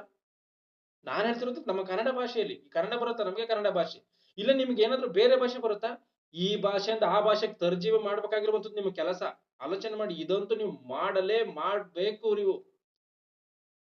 ನೀವು ಮಾಡ್ದಲೇ ಇದ್ರು ದೇವ್ರ ಕೈಗೆ ನೀವು ಸಿಗಾಕೊಂಡ್ರೆ, ನೀವು ಬರ್ಲಿಲ್ವಾ, ಭಾಷೆ ಬರ್ಲಿಲ್ವಾ, ಒಂದ್ ವೇಳೆ ತಪ್ಪಿಲ್ಲ, ಏನೋ ಭಾಷೆ ಬಂದಿಲ್ಲ ಅಂದ್ಕೊಂಡು ಏನೋ ನೀವು ತಪ್ಪಿಸ್ಕೋಬಹುದು ಅಲ್ಲಿಂದ. ಭಾಷೆ ಬಂದು ನೀವು ಮಾಡಿಲ್ವಾ? ಇವತ್ತು ಈಗ ನಿಮಗೆ ಕನ್ನಡ ಬರುತ್ತೆ, ಕನ್ನಡದ ಜೊತೆಗೆ ಇನ್ನೊಂದು ಯಾವ್ದೋ ಒಂದು ಹಿಂದಿ ಬರುತ್ತೆ ಅಂದ್ಕೊಳ್ಳಿ. ಆ ಭಾಷೆಗೆ ನೀವು ಆದಷ್ಟು ಸಾಧ್ಯವಾದಷ್ಟು ಮಟ್ಟಿಗೆ ನೀವು ಮಾಡೇ ತೀರ್ಲೇಬೇಕು. ನನ್ನ ಮಾತುಗಳು ನನ್ನನ್ನ ಪ್ರೀತಿ ಮಾಡುವಂತವ್ನು ನನ್ನ ಮಾತುಗಳಂತೆ ನಡೀತಾನೆ ಎಂಬುದಾಗಿ ಯೇಸು ಕ್ರಿಸ್ತ ಏನ್ ಹೇಳಿದ್ರೆ, ನೀವೆಲ್ಲ ಸರ್ವಲೋಕಕ್ಕೆ ಹೋಗಿ ಸುವಾರ್ತೆಯನ್ನ ಸಾರಿ ಅವರಿಗೆ ದೀಕ್ಷಾ ಸ್ನಾನ ಮಾಡಿದ್ರೆ ನಾನು ಹೇಳಿದಂತ ಮಾತುಗಳನ್ನ ಅವ್ರಿಗೆ ಉಪದೇಶ ಮಾಡಿ ಕಾಪಾಡಿಕೊಳ್ಳೋದಕ್ಕೋಸ್ಕರ ಹೇಳ್ರಿ ಎಂಬುದಾಗಿ ಮತ್ತೆ 28ನೇ ಅಧ್ಯಾಯದಲ್ಲಿ ನೀವೆಲ್ಲವನ್ನು ಬೋಧನೆ ಮಾಡಿದ್ದಾರೆ. ಈ ಕೆಲಸದಲ್ಲಿ ನಾವ್ ಯಾರಿದ್ದೀವಿ? ಹೋಗ್ಲಿ, ನಿನ್ನ ನೆರೆಯವನ್ನ ನಿನ್ನಂತೆ ಪ್ರೀತಿ ಮಾಡು ಎಂಬುದಾಗಿ ಆತನ ಹೇಳಿದ್ದಾನೆ. ಅದರಂತೆ ನಾವಿದ್ದೀವ? ಈಗ ನಮ್ಮನ್ನ ನಾವು ಎಷ್ಟರ ಮಟ್ಟಿಗೆ ಪ್ರೀತಿ ಮಾಡಿಕೊಳ್ತೀವಿ? ನಾವು ಚೆನ್ನಾಗಿರ್ಬೇಕು, ನಾವು ಸುಖವಾಗಿರ್ಬೇಕು, ಕಷ್ಟಪಡಬಾರ್ದು, ನಾವು ಆರೋಗ್ಯವಾಗಿರ್ಬೇಕು, ನಾವೆಷ್ಟೋ ಸುಖ ಸಂತೋಷವಾಗಿರ್ಬೇಕು, ನಮ್ಗೆ ಯಾವ ಕೇಡು ಬರಬಾರ್ದು, ರೋಗಗಳು ಬರಬಾರ್ದು, ನಾವು ಮಾಡುವಂತ ಕೆಲಸ ಕಾರ್ಯಗಳಲ್ಲಿ ಯಾರಲ್ಲೂ ಕೂಡ ಫೇಲ್ಯೂರ್ ಆಗ್ಬಾರ್ದು, ನಮ್ಗೆ ಒಳ್ಳೆ ಮನೆ ಬೇಕು, ಕಾರ್ ಬೇಕು, ಸುಖವಾಗಿ ಮಲಗಬೇಕು, ಇವೆಷ್ಟೆಲ್ಲ ಆಲೋಚನೆಗಳಿದೆ. ಈಗ ನಿನ್ನಂತೆ ನಿನ್ನ ನೆರೆಯವನನ್ನ ಪ್ರೀತಿ ಮಾಡು ಎಂಬುದಾಗಿ ನೋಡುವಂತದ್ದಾದ್ರೆ, ಈಗ ನಾವು ಇಷ್ಟರ ಮಟ್ಟಿಗೆ ಇರ್ಬೇಕು ಅಂತ ಹೇಳಿ ನಾವು ಅಂದ್ಕೊಂತಿದೀವಿ ಅಂದ್ರೆ, ಬೀದಿಲಿರುವಂತ ಒಬ್ಬ ಆ ಬಿ ಏನು ಭಿಕ್ಷೆ ಬೇಡ್ಕೊಂಡು ತಿನ್ನುವಂತವನೇನಿದ್ದಾನೋ ಅವನು ಕೂಡ ಇದರಂತೆನೇ ಇರ್ಬೇಕಂತೆ. ಈಗ ನಾನ್ ಯಾವ ರೀತಿಯಾಗಿ ಇರ್ಬೇಕು ಅಂತ ನಾನು ಆಲೋಚನೆ ಹೇಳಿದ್ನಲ್ಲ, ಈ ರೀತಿಯಾಗಿ ಬೀದಿಯಲ್ಲಿರುವಂತವನು ಕೂಡ ಇರ್ಬೇಕಂತೆ. ಆ ರೀತಿಯಾಗಿ ಏನ್ ಮಾಡ್ಬೇಕು? ನೀನ್ ಪ್ರೀತಿ ಮಾಡ್ಬೇಕಂದ್ರೆ ಆ ರೀತಿಯಾಗಿ ಆತನನಿಗೂ ಕೂಡ ಇರುವಂತ ರೀತಿಯಲ್ಲಿ ಮಾಡ್ಬೇಕು. ಈ ಕೆಲಸದಲ್ಲಿ ಯಾರಾದ್ರೂ ಇದ್ದೀವಾ? ಈ ಕೆಲಸದಲ್ಲಿ ಯಾರಾದ್ರೂ ಇದ್ದೀವ ನಾವು? ದೇವರಿಗೋಸ್ಕರ ಎಲ್ಲವನ್ನ ನೀನು ಬಿಟ್ಕೊಡು ಎಂಬುದಾಗಿ ಹೇಳಿದ್ದೇನೆ. ಅದನ್ನು ಮಾಡ್ತಾ ಇದ್ದೀವಾ? ಆಲೋಚನೆ ಮಾಡಿ. ಇವತ್ತು ನಾವು ಈ ಬಡವರ ಬಗ್ಗರಿಗೆ ಉಪಕಾರ ಮಾಡುವಂತ ವಿಷಯದಲ್ಲಿ ನಾವು ಕಳೆದಂತ ಸಮಯದಲ್ಲಿ ಒಂದು ವಿಷಯವನ್ನ ನಾನೇ ಹೇಳಿದ್ದೀನಿ. ಅದೇನು ಅಂದ್ರೆ, ನಿನ್ನ ಒಂದು ಮಧ್ಯಾಹ್ನದ ಊಟಕ್ಕಾಗ್ಲಿ ಇಲ್ಲ ಸಂಜೆ ಊಟಕ್ಕಾಗ್ಲಿ ಕರಿವಾಗ ನೀನು ನಿನ್ನ ಬಂಧು ಬಳಗವನ್ನ ಕಡಿಬೇಡಿ ಎಂಬುದಾಗಿ ಯೇಸು ಕ್ರಿಸ್ತನು ಬೋಧನೆ ಮಾಡಿದ. ಇದರಂತೆ ಯಾರಾದ್ರೂ ಮಾಡ್ತೀವಾ? ಇವತ್ತು ನಮ್ಮ ಫಂಕ್ಷನ್ ಅನ್ನು ಒಂದು ಮದುವೆ ಮಾಡ್ಕೊಂಡು ಅಂತ ತಿಳ್ಕೊಳ್ಳಿ, ನಮ್ಮ ಸಂಬಂಧಿಕರಿಗೆ ಎಲ್ಲರಿಗೂ ಹೇಳ್ತೀವಿ. ನಮ್ಮ ಸಂಬಂಧಿಕರಿಗೆ, ಬೇರೆಯವ್ರಿಗೆ ಯಾರು ಬೀದಿಲಿರೋರ್ಗೆ ಯಾರಿಗಾದ್ರೂ ಹೋಗಿ ಯಾವತ್ತಾದ್ರೂ ಇನ್ವಿಟೇಷನ್ ಕೊಟ್ಟು ಹೇಳಿರುವಂತ ಒಂದು ಘಟನೆಗಳಿದೆಯಾ? ಕ್ರೈಸ್ತರಾದಂತ ನಾವು ಸತ್ಯ ತಿಳಿದಿರುವಂತ ನಮಗ್ ನಾವ್ ಪ್ರಶ್ನೆ ಹಾಕೊಂತ ಇದ್ದೀನಿ ನಾನು. ನಾವ್ ಯಾವತ್ತಾದ್ರೂ ಭಿಕ್ಷುಕರಿಗೆ ಹೋಗಿ ಇನ್ವಿಟೇಷನ್ ಕೊಟ್ಟು ಮದ್ವೆಗ್ ಬರ್ರಿ ಎಂಬುದಾಗಿ ನಾವು ಕರೆದಿದೀವಾ? ಒಂದು ವೇಳೆ ಅಂತ ಸಮಯದಲ್ಲಿ ಅವ್ರು ಬಾಕ್ಲಿಗ್ ಬಂದ್ರು ಕೂಡನ ಎಲ್ಲರದು ಊಟ ಆಗ್ಲಿ ಇರ್ರಿ ಎಂಬುದಾಗಿನೇ ಮಾತಾಡಿದ್ವಿ ಹೊರತು ಅವ್ರನ್ನ ತೆಗೆದುಕೊಂಡು ಒಳಗಿಕ್ಕೊಂಡು ಯಾವತ್ತಿಗೂ ನಾವು ಅವ್ರಿಗೆ ಉಪಚಾರವನ್ನ ಮಾಡಿಲ್ಲ. ಯಾವತ್ತಿಗೂ ಅವ್ರಿಗೆ ಬಟ್ಟೆಯನ್ನ ಕೊಟ್ಟಿಲ್ಲ. ಇವತ್ತು ನಮ್ಮ ಮನೆ ಮುಂದೆಗಡೆ ಎಷ್ಟೋ ಜನ ಪೇಪರ್ಗಳನ್ನ ಹಾಕೊಂಡು ಪ್ಲಾಸ್ಟಿಕ್ ಗಳನ್ನ ಹಾಕೊಂಡು ಹೋಗ್ತಾ ಇರ್ತಾರೆ. ಅವ್ರಿಗೆ ಉಪಚಾರ ಮಾಡಿದೀವ ಹೋಗ್ಲಿ? ಇವತ್ತು ಬಂಧು ಬಳಗವನ್ನ ಬಿಟ್ಟು ಯಾರಾದ್ರೂ ಸರಿ ಯಾವೊಂದು ಫಂಕ್ಷನ್ ಅನ್ನಾದ್ರೂ ಮಾಡ್ತಾರ? ಸಂಬಂಧಿಕರನ್ನ ಬಿಟ್ಟು ಬಂಧು ಬಳಗವನ್ನ ಬಿಟ್ಟು ಯಾವ್ದಾದ್ರು ಫಂಕ್ಷನ್ ಅನ್ನು ಮಾಡೋದಕ್ಕೆ ಸಾಧ್ಯ? ಒಂದು ಚಿಕ್ಕ ಬರ್ತಡೇ ಆಗಿರ್ಬೋದು, ಅದನ್ನ ಮಾಡ್ತಾರ? ಒಂದು ಚಿಕ್ಕ ಮದುವೆಯ ಒಂದು ಸಮಾರಂಭ ವೆಡ್ಡಿಂಗ್ ಆನಿವರ್ಸರಿ ಎಂಬುದಾಗಿ ಏನ್ ಹೇಳ್ತಾರೋ ಅದನ್ನ ಮಾಡ್ತಾರ? ಯಾವುದನ್ನು ಕೂಡ ಮಾಡಲ್ಲ. ಯೇಸು ಕ್ರಿಸ್ತನು ಹೇಳಿದಾನೆ, ಅಂತವ್ರು ನೀನ್ ಕರಿಲೇಬೇಡ. ಅವ್ರು ನಿನ್ನನ್ನು ಕರೆದರೆ ನೀನ್ ಅವ್ರು ನಿನ್ನ ಕರೀತಾರೆ, ಮುಯ್ಯಾಗಿ ಹೋಗುತ್ತೆ ಎಂಬುದಾಗಿ. ಇವತ್ತು ನಾವು ಅವ್ರಿಗೆ ಮುಯಿ ಕೊಡುವಂತದಂತೆ, ಅವ್ರು ನಮಗೆ ಮುಯಿ ಕೊಡುವಂತದ್ದೇ. ನಾವು ಅವ್ರನ್ನ ಕರೀದಂತೆ, ಅವ್ರು ನಮ್ಮನ್ನು ಕರೆಯದಂತೆ. ಅಂದ್ರೆ ಇವೆಲ್ಲ ಯೇಸು ಕ್ರಿಸ್ತನ ಬೋಧನೆಗಳ? ಇವೆಲ್ಲವೂ ಯೇಸು ಕ್ರಿಸ್ತನ ಬೋಧನೆಗಳೇ. ಅಂದ್ರೆ ಇವೆಲ್ಲವುಗಳನ್ನ ನಾವು ಮಾಡ್ತಾ ಇದೀವಿ. ಮತ್ತೆ ಮಾಡ್ತಾ ಇದೀವಿ ಒಂದ್ಸರಿ ಆಲೋಚನೆ ಮಾಡಿ. ನನ್ನನ್ನ ಪ್ರೀತಿ ಮಾಡುವಂತವನಾದ್ರೆ ನನ್ನ ಮಾತುಗಳಂತೆ ನಡೀತಾನೆ. ಈಗ ನಾವೆಲ್ಲರೂ ಪ್ರೀತಿ ಮಾಡ್ತಿದೀವಿ, ನಾವು ಅದಕ್ಕೋಸ್ಕರವೇ ಎಲ್ಲವನ್ನ ಮಾಡ್ತಾ ಇದೀವಿ ಅಂದ್ರೆ ಮತ್ತೆ ಇವು ಮಾಡ್ಬೇಕಲ್ಲ, ಇವು ಮಾಡ್ತಾ ಇದೀವ? ಈಗ ಆಲೋಚನೆ ಮಾಡಿ, ಅರ್ಥ ಮಾಡ್ಕೊಳ್ಳಿ, ಅಳತೆ ಮಾಡ್ಕೊಳ್ಳಿ. ಅಳತೆ ಯೇಸು ಕ್ರಿಸ್ತನ ಪ್ರೀತಿ ಮಾಡ್ತಾ ಇದೀವ ಇಲ್ವೋ ಏನೋ ಅಂತ ಅಳತೆ ಮಾಡ್ಕೊಳ್ಳಿ. ದಯವಿಟ್ಟು ಯಾರೋ ಅಪಾರ್ಥ ಮಾಡ್ಕೊಳಕ್ ಹೋಗ್ಬೇಡಿ. ಈವನ್ ನನಗೂ ನಾನು ಸೇರಿಸ್ಕೊಂಡೆ ಹೇಳ್ತಾ ಇದ್ದೀನಿ. ನಾನು ಯಾರು ಹೀಯಾಳ್ಸೋದಕ್ಕೋಸ್ಕರ ಮಾತಾಡ್ತಾ ಇಲ್ಲ. ನಾನು ಹೇಳ್ತಿರುವಂತದ್ದು ಇನ್ನು ಮುಂದೆನಾದ್ರೂ ಬದಲಾವಣೆ ಆಗೋಣ ಎನ್ನುವಂಥದ್ದು ಅಷ್ಟೇ. ಇನ್ನು ಮುಂದೆನಾದ್ರೂ ನಮ್ಮ ಬದುಕನ್ನು ಬದಲಾಯಿಸ್ಕೊಳ್ಳೋಣ. ಯಾರೋ ನಮ್ಮನ್ನ ಈಗ ನಮ್ಮ ಒಂದು ಮದುವೆ ಫಂಕ್ಷನ್ ಮಾಡ್ಕೊಂಡು ನಮಗೆ ಹೇಳೇ ಇಲ್ಲ ಅಂತ ಹೇಳಿ ಹೇಳ್ತಿದ್ದಂಗೆನೆ ಈ ಮನುಷ್ಯ ನಮ್ಮನ್ನ ದೂಷಣೆ ಮಾಡ್ತಾನೆ ಅಂದ್ರೆ ಧಾರಾಳವಾಗಿ ಮಾಡ್ಕೊಳ್ಳಿ. ಅವ್ರು ದೇವರಾಜನ ನಿಮಿಷವಾಗಿ ದೂಷಣೆಗೆ ಒಳಗಾಗುವಂತವನು, ಹಿಂಸೆಗೆ ಒಳಗಾಗುವಂತವನು ಧನ್ಯನು. ಧಾರಾಳವಾಗಿ ಮಾಡ್ಕೊಳ್ಳಿ. ಧಾರಾಳವಾಗಿ ಅವರು ನಮ್ಮನ್ನ ಬೈಕೊಳ್ಳಿ, ದೂಷಣೆ ಮಾಡ್ಲಿ, ಇನ್ನೊಂದ್ ಮಾಡ್ಲಿ, ಮತ್ತೊಂದ್ ಮಾಡ್ಲಿ. ಆದ್ರೆ ದೇವರ ಮಾತನ್ನು ಮಾತ್ರ ಮನುಷ್ಯನ ಮರಿಬಾರದು. ನನ್ನನ್ನು ಪ್ರೀತಿ ಮಾಡುವಂತದ್ದಾದ್ರೆ ಅವನು ನನ್ನ ಮಾತುಗಳಂತೆ ನಡ್ಕಂತಾನೆ ಅಂತಾನೆ. ಇವೆಲ್ಲವೂ ಕೂಡ ದೇವರು ಹೇಳಿರುವಂತ ಮಾತಿದು. ದೇವರು ಹೇಳಿರುವಂತ ಮಾತು. ಒಬ್ಬ ಮನುಷ್ಯನಿಗೆ, ಒಬ್ಬ ಪಾಪಿಯಾದಂತವನಿಗೆ ದೇವರ ಮಾತುಗಳನ್ನು ಹೇಳುವಂತದ್ದು ಇದೆಯಲ್ಲ, ಒಬ್ಬ ಪಾಪಿಯಾದಂತವನಿಗೆ ದೇವರ ಮಾತುಗಳನ್ನು ಹೇಳುವಂತದ್ದು ಇದೆಯಲ್ಲ, ಅದು ಎಷ್ಟೋ ಶ್ರೇಷ್ಠವಾದಂತದ್ದು. ದೇವರ ಜ್ಞಾನದಲ್ಲಿ ಬಡವನಾಗಿದ್ದಾನಲ್ಲ, ಅವನಿಗೆ ದೇವರ ಜ್ಞಾನವನ್ನು ಉಪದೇಶ ಮಾಡುವಂತದ್ದು ಎಷ್ಟೋ ಶ್ರೇಷ್ಠವಾದಂತದ್ದು ಇದು. ಒಬ್ಬ ಭಿಕ್ಷುಗಾರನ್ ಬರ್ತಾನೆ ಅಂತ ಕಳಿ, ನಾವೇನೋ ಅವನು ₹1 ₹2 ಅವನ ಮುಖದ ಮೇಲೆ ಎಸಿತೀವಿ, ಹೋಗ್ತಾ ಇರ್ತೀವಿ ಕೆಲವು ಸಮಯದಲ್ಲಿ. ಅದು ನ್ಯಾಯ ಅಲ್ಲ. ನೀನು ₹1 ಕೊಡ್ತೀಯ, ₹2 ಕೊಡ್ತೀಯ, ನೀನಲ್ಲಿ ಎಷ್ಟಿರ್ತೀಯೋ ಅಷ್ಟು ಕೂಡ ಅದರಲ್ಲಿ ತಪ್ಪಿಲ್ಲ. ಆದರೆ ಅವನೊಬ್ಬನಿಗೆ ದೇವರ ಬಗ್ಗೆ ಹೇಳ್ಬೇಕಲ್ಲ, ಖಚಿತವಾಗಿ ಹೇಳಲೇಬೇಕು. ನೀನು ದೇವ್ರನ್ನ ಅರ್ಥ ಮಾಡ್ಕೊಳಪ್ಪ, ದೇವರ ಜ್ಞಾಪಕದಲ್ಲಿ ಇರಪ್ಪ, ನೀನ್ ದೇವ್ರಿಗೋಸ್ಕರ ಬದುಕಪ್ಪ ಅಂತ ಈ ಮಾತನ್ನು ಹೇಳೋದಕ್ಕಾಗಲ್ವಾ? ಈ ಮಾತನ್ನು ಹೇಳೋದಕ್ಕಾಗಲ್ವಾ? ದೇವ್ರನ್ನ ತಿಳ್ಕೊಳಪ್ಪ ನೀನು ಎಂಬುದಾಗಿ ಈ ಮಾತನ್ನು ಹೇಳೋದಕ್ಕಾಗಲ್ವಾ? ಅವ್ರೊಂದ್ವೇಳೆ ಏನಪ್ಪ ಈ ರೀತಿಯಾಗಿ ಹೇಳ್ಬಿಟ್ನಲ್ಲ, ಎಲ್ಲರೂ ದುಡ್ಡನ್ನ ಹಾಕಿ ಹೋಗ್ತಿರ್ತಾನೆ, ಈತನ ಈ ರೀತಿಯಾಗಿ ಹೇಳಿದ್ನಲ್ಲ ಅಂತ ಹೇಳಿ ಆತನ ಮನಸ್ಸನ್ನು ಮಾರ್ಪಡಿಸ್ಕೋಬಹುದು. ಅವನ್ ಮಾರ್ಪಡಿಸ್ಕೊಳ್ದಲೇ ಇದ್ರು ಪರವಾಗಿಲ್ಲ. ನೀನು ಮಾತ್ರ ದೇವ್ರ ಕಡೆಯಿಂದ ನಿನಗೆ ಆಶೀರ್ವಾದ ಬರುತ್ತೆ, ನೀನ್ ಆ ರೀತಿಯಾಗಿ ಹೇಳಿದ್ರೆ. ಯಾವ ಮನುಷ್ಯನಿಗೆ ಒಂದು ಬಟ್ಟೆ, ಒಂದು ಊಟ ಕೊಟ್ರೆ ಅದನ್ನ ತಿಂತಾನೆ, ಅವ್ನ ಮಧ್ಯಾಹ್ನ ಹೊಟ್ಟೆ ಹಸಿತೈತೆ. ಬಟ್ಟೆ ಕೊಟ್ರೆ ಅವ್ನು ಹೊರದೋಗೋವರೆಗೂ ಇರ್ತದೆ ಅಷ್ಟೇ. ಮತ್ತೆ ಆತನ ಬೆತ್ತಲೆ ಆಗ್ತಾನೆ. ಆದ್ರೆ ದೇವರ ಮಾತುಗಳನ್ನು ಹೇಳುವಂತದ್ದು ಇದೆಯಲ್ಲ, ಅದು ಎಷ್ಟೋ ಶ್ರೇಷ್ಠವಾದಂತದ್ದು. ಅದನ್ನ ಖಚಿತವಾಗಿ ನಾವು ಮಾಡ್ಲೇಬೇಕು. ಅದನ್ನ ಮಾಡ್ದಲೇ ಇದ್ರೆ ಏನಾಗುತ್ತಾ ಗೊತ್ತಾ? ಒಬ್ಬ ಮನುಷ್ಯನಿಗೆ ದೇವರ ಬಗ್ಗೆ ಹೇಳ್ದಲೇ ಇದ್ರೆ, ಒಬ್ಬ ಮನುಷ್ಯನ ದೇವರ ಕಡೆಗೆ ತಿರುಗಿ ಕೊಡದಲ್ಲಿದ್ರೆ ಏನಾಗುತ್ತೋ ಒಂದ್ಸರಿ ಯೇಸು ಕ್ರಿಸ್ತನ್ ಏನ್ ಹೇಳಿದಾನೆ ಒಂದ್ಸರಿ, ಲೂಕನ ಬರೆದ ಸುವಾರ್ತೆ 13ನೇ ಅಧ್ಯಾಯ 3ನೇ ವಚನವನ್ನು ಓದಿ. ಲೂಕನ ಬರೆದ ಸುವಾರ್ತೆ 13ನೇ ಅಧ್ಯಾಯ 3ನೇ ವಚನವನ್ನ. ಹಾಗೆ ಭಾವಿಸಕೂಡದೆಂದು ನಿಮಗೆ ಹೇಳುತ್ತೇನೆ, ದೇವರ ಕಡೆಗೆ ತಿರುಗಿಕೊಳ್ಳದಿದ್ದರೆ ನೀವೆಲ್ಲರೂ ಹಾಗೆಯೇ ಹಾಳಾಗಿ ಹೋಗುವಿರಿ. ಯೇಸು ಕ್ರಿಸ್ತನು ಹೇಳುವಂತ ಮಾತಿದು. ಯೇಸು ಕ್ರಿಸ್ತನು ಎಂತ ಶ್ರೇಷ್ಠನು, ಮಹಾಜ್ಞಾನವನ್ನು ಬೋಧನೆ ಮಾಡಿರುವಂತ ವ್ಯಕ್ತಿ. ಆತನು ದೇವರಿಂದ ಕಳಿಸಲ್ಪಟ್ಟಂತ ಪ್ರವಾದಿ, ಎಲ್ಲವೂ ಆಗಿದ್ದಾನೆ. ಯೇಸು ಕ್ರಿಸ್ತನು ಮನುಷ್ಯನನ್ನು ಎಷ್ಟರ ಮಟ್ಟಿಗೆ ಪ್ರೀತಿ ಮಾಡಿದ್ದಾನೆ ಅಂದ್ರೆ, ಭಯಂಕರವಾದಂತ ಶಿಲುಬೆ ಮರಣವನ್ನು ಅನುಭವಿಸುವಂತ ಮಟ್ಟಿಗೆ ಆತನು ಮನುಷ್ಯನನ್ನ ಪ್ರೀತಿ ಮಾಡಿದಾನೆ. ಅಂದ್ರೆ ಆತನ ಬಾಯಲ್ಲಿ ಇಂಥ ಮಾತು ಬರ್ಬೋದಾ? ಆತನ ಬಾಯಲ್ಲಿ ಇಂಥ ಮಾತು ಬರ್ಬೋದಾ? ಏನಿದೆ? ಆ ದೇವರ ಕಡೆಗೆ ತಿರುಗಿಕೊಳ್ಳದಿದ್ದರೆ ನೀವೆಲ್ಲರೂ ಹಾಗೆ ಹಾಳಾಗಿ ಹೋಗ್ತೀರಾ. ಇವತ್ತು ನಾವ್ ಅಂತೀವಿ, ನೀನ್ ಹಾಳಾಗಿ ಹೋಗ್ತಿ ಎಂಬುದಾಗಿ. ಅಂದ್ರೆ ಯೇಸು ಕ್ರಿಸ್ತನು ಶ್ರೇಷ್ಠನಂತ ಯೇಸು ಕ್ರಿಸ್ತನ ಬಾಯಲ್ಲಿ ಇಂಥ ಮಾತು ಬಂದಿದ್ಯಾ? ಆಲೋಚನೆ ಮಾಡಿ. ಎಷ್ಟರ ಮಟ್ಟಿಗೆ ದೇವರಿಂದ ಬರುವಂತ ಕೇಡು, ಒಬ್ಬ ಮನುಷ್ಯನ ದೇವರನ್ನ ಅರಿತುಕೊಳ್ಳದಂತ ರೀತಿಯಲ್ಲಿ ಸತ್ರೆ ಅವನಿಗೆ ಯಾವ ರೀತಿಯಾದಂತ ಶಿಕ್ಷೆ ಇರ್ತದೋ, ಯೇಸು ಕ್ರಿಸ್ತನ ಮಾತುಗಳನ್ನು ಗಮನಿಸ್ಬಿಟ್ಟೆ ನಾವು ಅರ್ಥ ಮಾಡ್ಕೊಂಡ್ಬಿಡ್ಬೇಕು. ಯಾಕಂದ್ರೆ ಅಂತ ಶ್ರೇಷ್ಠನ ಬಾಯಲ್ಲಿ ಇಂಥ ಮಾತು ಬಂದಿದೆ ಅಂದ್ರೆ ಭಯಂಕರವಾದಂತ ಕೇಡಿದೆ ಮನುಷ್ಯನಿಗೆ, ಪಾಪದಲ್ಲಿ ಸತ್ರೆ ಅಂತ ಅರ್ಥ. ಹಾಗೆ ನೀವು ದೇವರ ಕಡೆಗೆ ತಿರುಗಿಕೊಳ್ಳದಲ್ಲ ಇದ್ರೆ ನೀವು ಹಾಳಾಗಿ ಹೋಗ್ತೀರಿ ಎಂಬುದಾಗಿ ಯೇಸು ಕ್ರಿಸ್ತನು ಹೇಳಿರುವಂತ ಮಾತು. 5ನೇ ವಚನವನ್ನ ಗಮನಿಸಿ. ಮತ್ತೆ 5ನೇ ವಚನದಲ್ಲೂ ಕೂಡ ಅದೇ ಇದೆ. ದೇವರ ಕಡೆಗೆ ತಿರುಗಿಕೊಳ್ಳದಿದ್ದರೆ ನೀವೆಲ್ಲರೂ ಅವರಂತೆ ಹಾಳಾಗಿ ಹೋಗ್ತೀರಾ. ಅವರಂತೆ ಹಾಳಾಗಿ ಹೋಗ್ತೀರಾ. ಅಂದ್ರೆ ದೇವರ ಕಡೆಗೆ ತಿರುಗಿಕೊಳ್ಳದೆ ಇರುವಂತ ಒಬ್ಬ ಪಾಪಿ ಹಾಳಾಗಿ ಹೋಗ್ತಾನೆ. ಭಯಂಕರವಾದಂತ ನರಕ ಗೊಂಡಕ್ಕೆ ಆಗ್ತಾನೆ. ಆದ್ರಿಂದ ಇವತ್ತು ನಾವು ಯಾರಿಗೋ ಒಬ್ಬರಿಗೆ ಏನೋ ಭೌತಿಕವಾಗಿ ಉಪಚಾರ ಮಾಡೋದಕ್ಕಿಂತ ಹೆಚ್ಚಿನದಾಗಿ ಮಾಡ್ಬೇಕಾಗಿರುವಂತದ್ದು ಅವನಿಗೆ ದೇವರ ಮಾತುಗಳನ್ನು ತಿಳಿಸುವಂಥದ್ದು, ದೇವರ ಮಾತುಗಳನ್ನು ಅರ್ಥ ಮಾಡಿಸ್ಬೇಕಾಗಿರುವಂಥದ್ದು. ಇವತ್ತು ಜಾಗ್ರತೆಯಿಂದ ಒಂದು ಮಾತನ್ನ ಗಮನಿಸಬೇಕು. ಇವತ್ತು ನಾವು ಬೈಬಲ್ ಅನ್ನ ಓದಿ ಯಾವುದೋ ಅದ್ರೊಳಗಿರುವಂತ ಒಂದು ಮಹಾ ಸತ್ಯವನ್ನು ಹೊರಗಡೆ ತೆಗಿಬೇಕು ಅಂದ್ರೆ ಅದು ಸಾಮಾನ್ಯವಾದಂತ ಸಂಗತಿ ಅಲ್ವೇ ಅಲ್ಲ. ಚೆನ್ನಾಗಿ ಅರ್ಥ ಮಾಡ್ಕೋಬೇಕು. ಇವತ್ತು ನೀವೇ ಪ್ರಯತ್ನ ಪಡಿ, ಇದನ್ನ ಸಾಧ್ಯವಾದ್ರೆ ನಿಮ್ ಕೈಲಿ ಪ್ರಯತ್ನ ಪಡಿ ನೋಡೋಣ.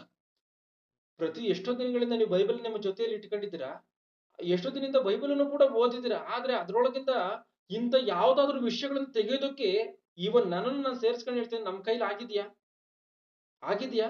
ಒಂದು ವಿಷಯವನ್ನು ಇಂಥ ಒಂದು ಮಹಾಸತ್ಯವನ್ನ ಅದ್ರೊಳಗಿರುವಂತದನ್ನ ತೆಗೆದು ಬೈಬಲ್ ಅಲ್ಲಿ ಇಲ್ದಲೇ ಇರುವಂತದನ್ನ ಹೇಳ್ತಾ ಇದ್ದೀನ? ಬೈಬಲ್ ಇರುವಂತದನ್ನೇ ಹೇಳ್ತಾ ಇದ್ದೀನಿ. ಆದ್ರೆ ಇಂಥ ಸತ್ಯವನ್ನ ನಾವು ಹೊರಗಡೆ ತೆಗೆಯೋದಕ್ಕಾಗಿದ್ಯಾ? ಆಗಿಲ್ಲ. ಆದ್ರೆ ಮುಂದೆಯೂ ನಮ್ಗೆ ಅಸಾಧ್ಯ ಅನ್ಸುತ್ತ ಅದು. ಆದ್ರೆ ಎಲ್ಲವೂ ಕೂಡ ಸಿದ್ಧ ಮಾಡಿ ಈ ಟಾಪಿಕ್ ಅನ್ನ ತೆಗೆದು ಅದಕ್ಕೆ ಒಳ್ಳೆಯ ಒಂದು ಟೈಟಲ್ ನ ಇಟ್ಟು ನಮ್ಮ ಬಳಿಗೆ ಬರುವಂತ ರೀತಿಯಲ್ಲಿ ಪವಿತ್ರಾತ್ಮನ ಸಹಾಯ ಮಾಡಿ ಕಾಪಾಡಿ ನಡೆಸ್ತಾವನೆ. ಪವಿತ್ರಾತ್ಮನ ಸಹಾಯ ಇದೆ, ಪವಿತ್ರಾತ್ಮನ ಒಂದು ಹಸ್ತ ಇದೆ ಇದ್ರಿಂದೆ. ನಮ್ಗಿಂತ ಸತ್ಯ ಮಾತುಗಳು ಇಷ್ಟು ಚೊಕ್ಕದಾಗಿ, ಇಷ್ಟು ಚಿಕ್ಕದಾಗಿ, ಇಂಥ ಒಂದು ಶ್ರೇಷ್ಠವಾದಂತ ರೀತಿಯಲ್ಲಿ ನಮ್ಮ ಬಳಿಗೆ ನಾವು ಅರ್ಥ ಮಾಡಿಕೊಳ್ಳುವಂತ ರೀತಿಯಲ್ಲಿ ಸಿದ್ಧವಾಗಿ ನಮ್ಮ ಬಳಿಗೆ ಬರ್ತಾ ಇದೆ ಅಂದ್ರೆ ಇದರಿಂದ ಪವಿತ್ರಾತ್ಮನ ಒಂದು ಸಹಾಯ ಇದೆ. ಆದ್ರೆ ಇದನ್ನು ನಾವು ನಿಜವಾಗ್ಲೂ ಕಳೆದುಕೊಂಡು ಅಂದ್ಕೊಳ್ಳಿ, ಭಯಂಕರವಾದಂತ ಪ್ರಮಾದ ಇದು, ಭಯಂಕರ ಪ್ರಮಾದ ಇದು. ಯಾಕೆಂದ್ರೆ ಒಬ್ಬ ಮನುಷ್ಯನಿಗೆ ಗೊತ್ತಿದ್ದು ತಪ್ಪನ್ನ ಮಾಡಿದಂತವ ಆ ವ್ಯಕ್ತಿಗೆ ಗೊತ್ತಿಲ್ಲದೆ ತಪ್ಪು ಮಾಡ್ತಾನಲ್ಲ ಆ ವ್ಯಕ್ತಿಗೆ ಗೊತ್ತಿದ್ದು ತಪ್ಪು ಮಾಡುವಂತನಿಗೆ ಶಿಕ್ಷೆ ಜಾಸ್ತಿ. ಇವತ್ತಿಷ್ಟೆಲ್ಲ ಮಹಾಜ್ಞಾನವನ್ನ ಅರ್ಥ ಮಾಡಿಕೊಂಡು ನಾವು ಬದುಕಲಿಲ್ಲ ದೇವ್ರಿಗೋಸ್ಕರ ಅಂದ್ಕೊಳ್ಳಿ, ಭಯಂಕರವಾದಂತ ದುರ್ದಿನಗಳನ್ನ ನಾವು ಎದುರು ನೋಡ್ಬೇಕಾಗ್ತದೆ ಈ ಭೂಮಿ ಮೇಲೆ, ಮತ್ತೆ ಭೂಮಿಯನ್ನು ಬಿಟ್ಟ ಮೇಲೂ ಕೂಡ. ಯಾಕಂದ್ರೆ ನಿಮ್ಮ ಗ್ರೂಪಿನಲ್ಲಿ ನಾನು 3 ಭಾಗಗಳನ್ನ ಮಾತನಾಡಿದ್ದೀನಿ. ಮನುಷ್ಯರು ಮಾಡಿದಂತ ಅಪರಾಧಕ್ಕೆ ಶಿಕ್ಷೆ ಭೂಮಿಯ ಮೇಲೆ, ನರಕದಲ್ಲಂತ 3 ಭಾಗಗಳಿದೆ. ಅದನ್ನ ನೀವು ಗಮನಿಸಿರ್ಬೇಕು. ಮೋಸ್ಟ್ಲಿ ನಾನು ಗ್ರೂಪ್ ಅಲ್ಲಿ ಹಾಕಿದ್ದೀನಿ ಅನ್ಸುತ್ತೆ. ಅಲ್ಲಿ ಆ ವಿಚಾರಗಳು ನೋಡಿದ್ರೆ ಗೊತ್ತಾಗುತ್ತೆ ನಿಮ್ಗೆ, ಮನುಷ್ಯನಿಗೆ ತಪ್ಪು ಮಾಡಿದಂತದಕ್ಕೆ ಈ ಶಿಕ್ಷೆ ಭೂಮಿ ಮೇಲೆ ಬರುತ್ತಾ ಇಲ್ಲ ನರಕಲೋಕದಲ್ಲಿ ಬರುತ್ತಾ ಎನ್ನುವಂಥದ್ದು. ಆದ್ರಿಂದ ಜಾಗ್ರತೆಯಿಂದ ಈ ಮಾತುಗಳನ್ನ ಗಮನಿಸಬೇಕು. ಯೇಸು ಕೃಷ್ಣ ಏನ್ ಹೇಳ್ತಾ ಇದ್ದಾನೆ? ದೇವರ ಕಡೆಗೆ ತಿರುಗಿಕೊಳ್ಳದಲ್ಲ ಇದ್ರೆ ಹಾಳಾಗಿ ಹೋಗ್ತಾರೆ ಎಂಬುದಾಗಿ ಆತನ 2 ಸಾರಿ ಹೇಳಿರುವಂತ ಮಾತು ಬೈಬಲ್ ಅಲ್ಲಿ ಇದೆ. ಮಹಾಜ್ಞಾನವನ್ನ ಬೋಧನೆ ಮಾಡಿರುವಂತ ಬಾಯಲ್ಲಿ ಅಂತ ಮಾತ ಅಂದ್ರೆ ಎಂತ ಭಯಂಕರವಾದಂತ ಶಿಕ್ಷೆ ಇದೆಯೋ ಅದನ್ನ ಅರ್ಥ ಮಾಡಿಕೊಳ್ಬೇಕು.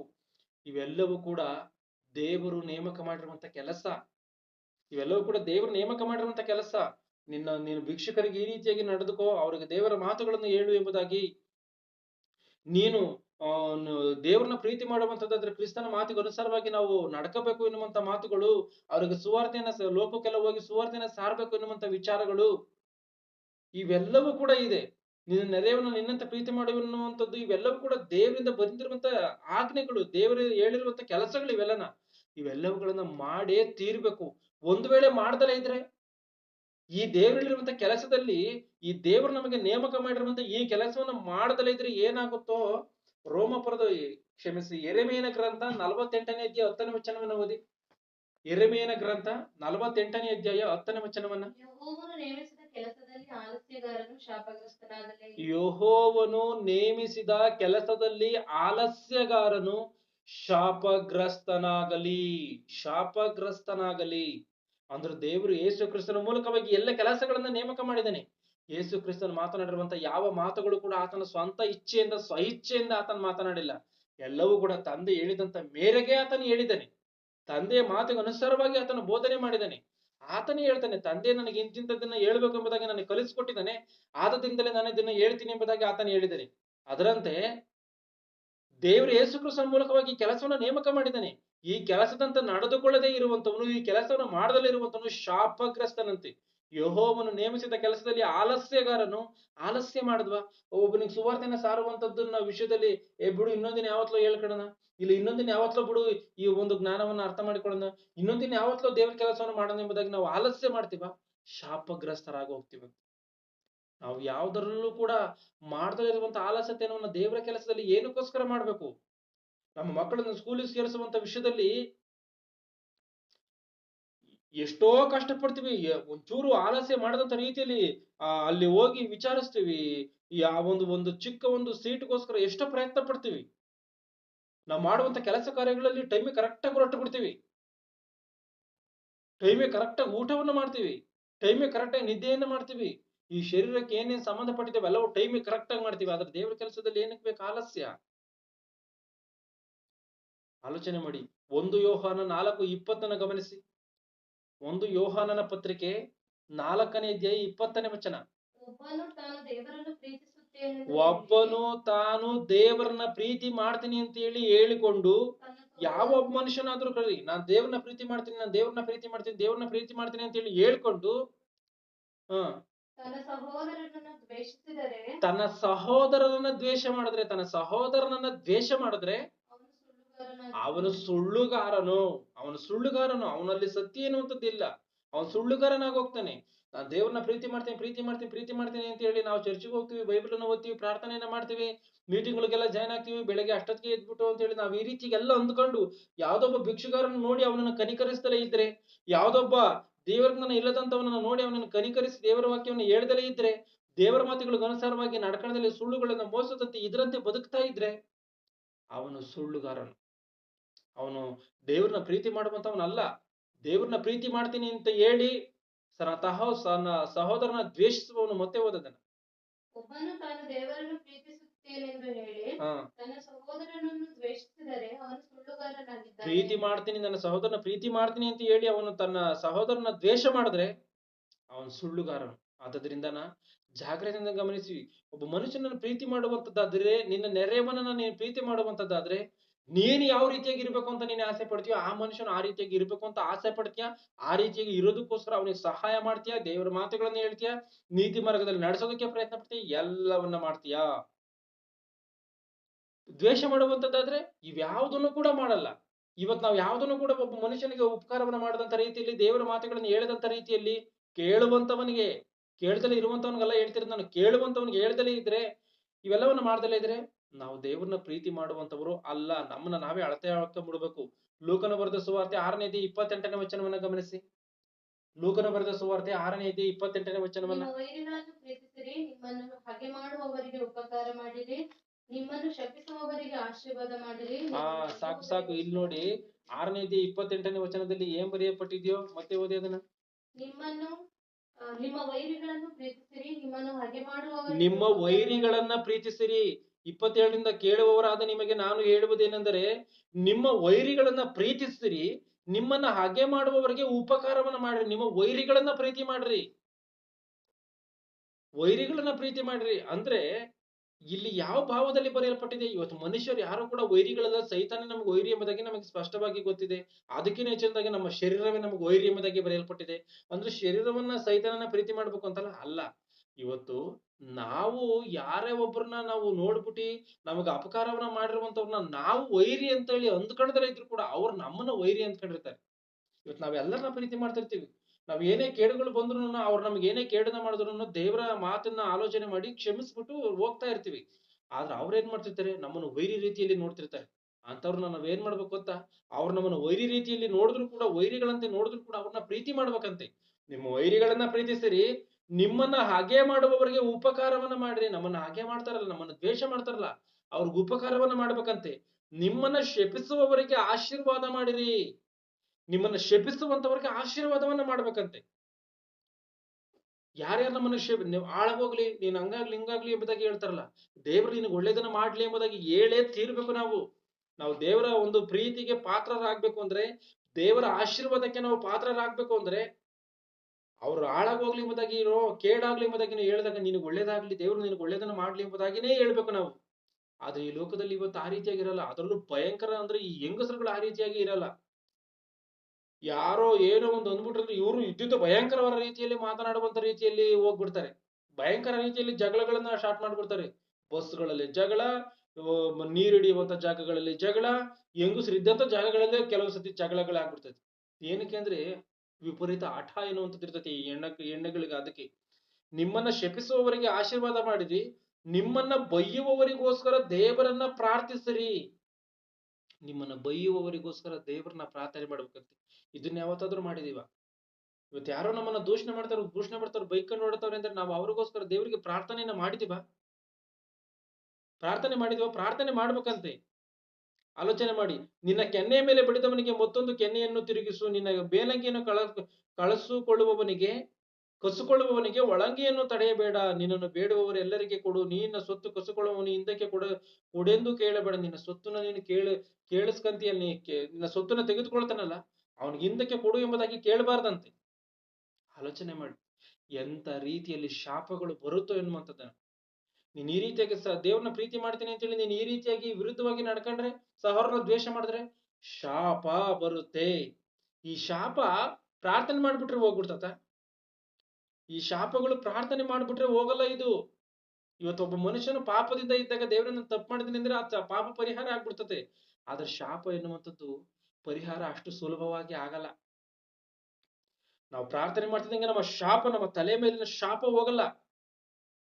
ಇವತ್ತು ಯಾಕೆ ಅಂತಂದ್ರೆ ಆದಾಮನು ಅವರೆಲ್ಲರೂ ತಪ್ಪನ್ನು ಮಾಡಿದ್ದಾರೆ. ಆದ್ರೆ ಇವತ್ತು ಎಷ್ಟೋ ಜನ ನೀತಿವಂತರು ಹುಟ್ಟಿ ಯೇಸು ಕ್ರಿಸ್ತನ ಕಾಲದಲ್ಲಿ ಪಾಪ ಕ್ಷಮಾಪಣೆಯನ್ನು ಹೊಂದಿಕೊಳ್ಳೋ ಸಮಯದಲ್ಲಿ ದೇವರೇ ಇವತ್ತು ನಾವು ತಪ್ಪನ್ನು ಮಾಡಿದೀವಿ ಎಂಬುದಕ್ಕೆ ನಾವು ಇವತ್ತೆಲ್ಲರೂ ಕೂಡ ಬೇಡ್ಕೊಂಡು ಮಾನಸಾಂತರ ಪಟ್ಟಿದೀವಿ. ಆದ್ರೆ ನಮ್ಮ ಮೇಲಿರುವಂತ ಶಾಪ ಹೋಗಿದ್ಯಾ? ಇವತ್ತಿಗೆ ಹೆಣ್ಣು ಗರ್ಭಿಣಿಯಾಗಿರುವಂತ ಸಮಯದಲ್ಲಿ ಕಷ್ಟಪಡುವಂತದ್ದು ಹೋಗಿದ್ಯಾ? ಹೆಂಗಸರು ನೀತಿವಂತರಿಲ್ವ ಭೂಮಿ ಮೇಲೆ? ಇದ್ದಾರೆ, ಅವ್ರಿಗೆ ಹೋಗಿದ್ಯಾ? ಭೂಮಿಯಲ್ಲಿ ಹುಟ್ಟುವಂತ ಕಳೆಗಳ ಆ ಶಾಪ ಹೋಗಿದ್ಯಾ? ಹಾವು ಸರ್ಪವಾಗಿ ಹೋಗುವಂತದ್ದು ಇದು ಹೋಗಿದ್ಯಾ? ಹಾವು ಹೊಟ್ಟೆಯಲ್ಲಿ ಹೋಗುವಂತ ಶಾಪ ಇದು ಹೋಗಿದ್ಯಾ? ಪಾಪದ ಜೊತೆಯಲ್ಲಿ ಶಾಪ ಎನ್ನುವಂಥದ್ದು ಬರುತ್ತದೆ. ಆದ್ರಿಂದ ಪಾಪವನ್ನು ಮಾಡಿ ಶಾಪವನ್ನು ತಂದುಕೊಳ್ಳಕ್ ಹೋಗ್ಬಾರ್ದು. ಜ್ಞಾನೋಕ್ತಿಗಳು 27ರಲ್ಲಿ ಏನಿದೆ ಅದನ್ನ ಗಮನಿಸಿ. ಜ್ಞಾನೋಕ್ತಿಗಳ ಗ್ರಂಥ 28ನೇ ಅಧ್ಯಾಯ 27ನೇ ವಚನವನ್ನ.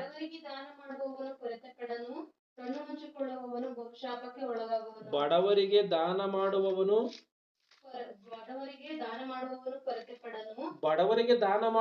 ಕೊರತೆ ಪಡನು, ಕಣ್ಣು ಮುಚ್ಚಿಕೊಳ್ಳುವವನು ಬಹು ಶಾಪಕ್ಕೆ ಒಳಗಾಗುವನು.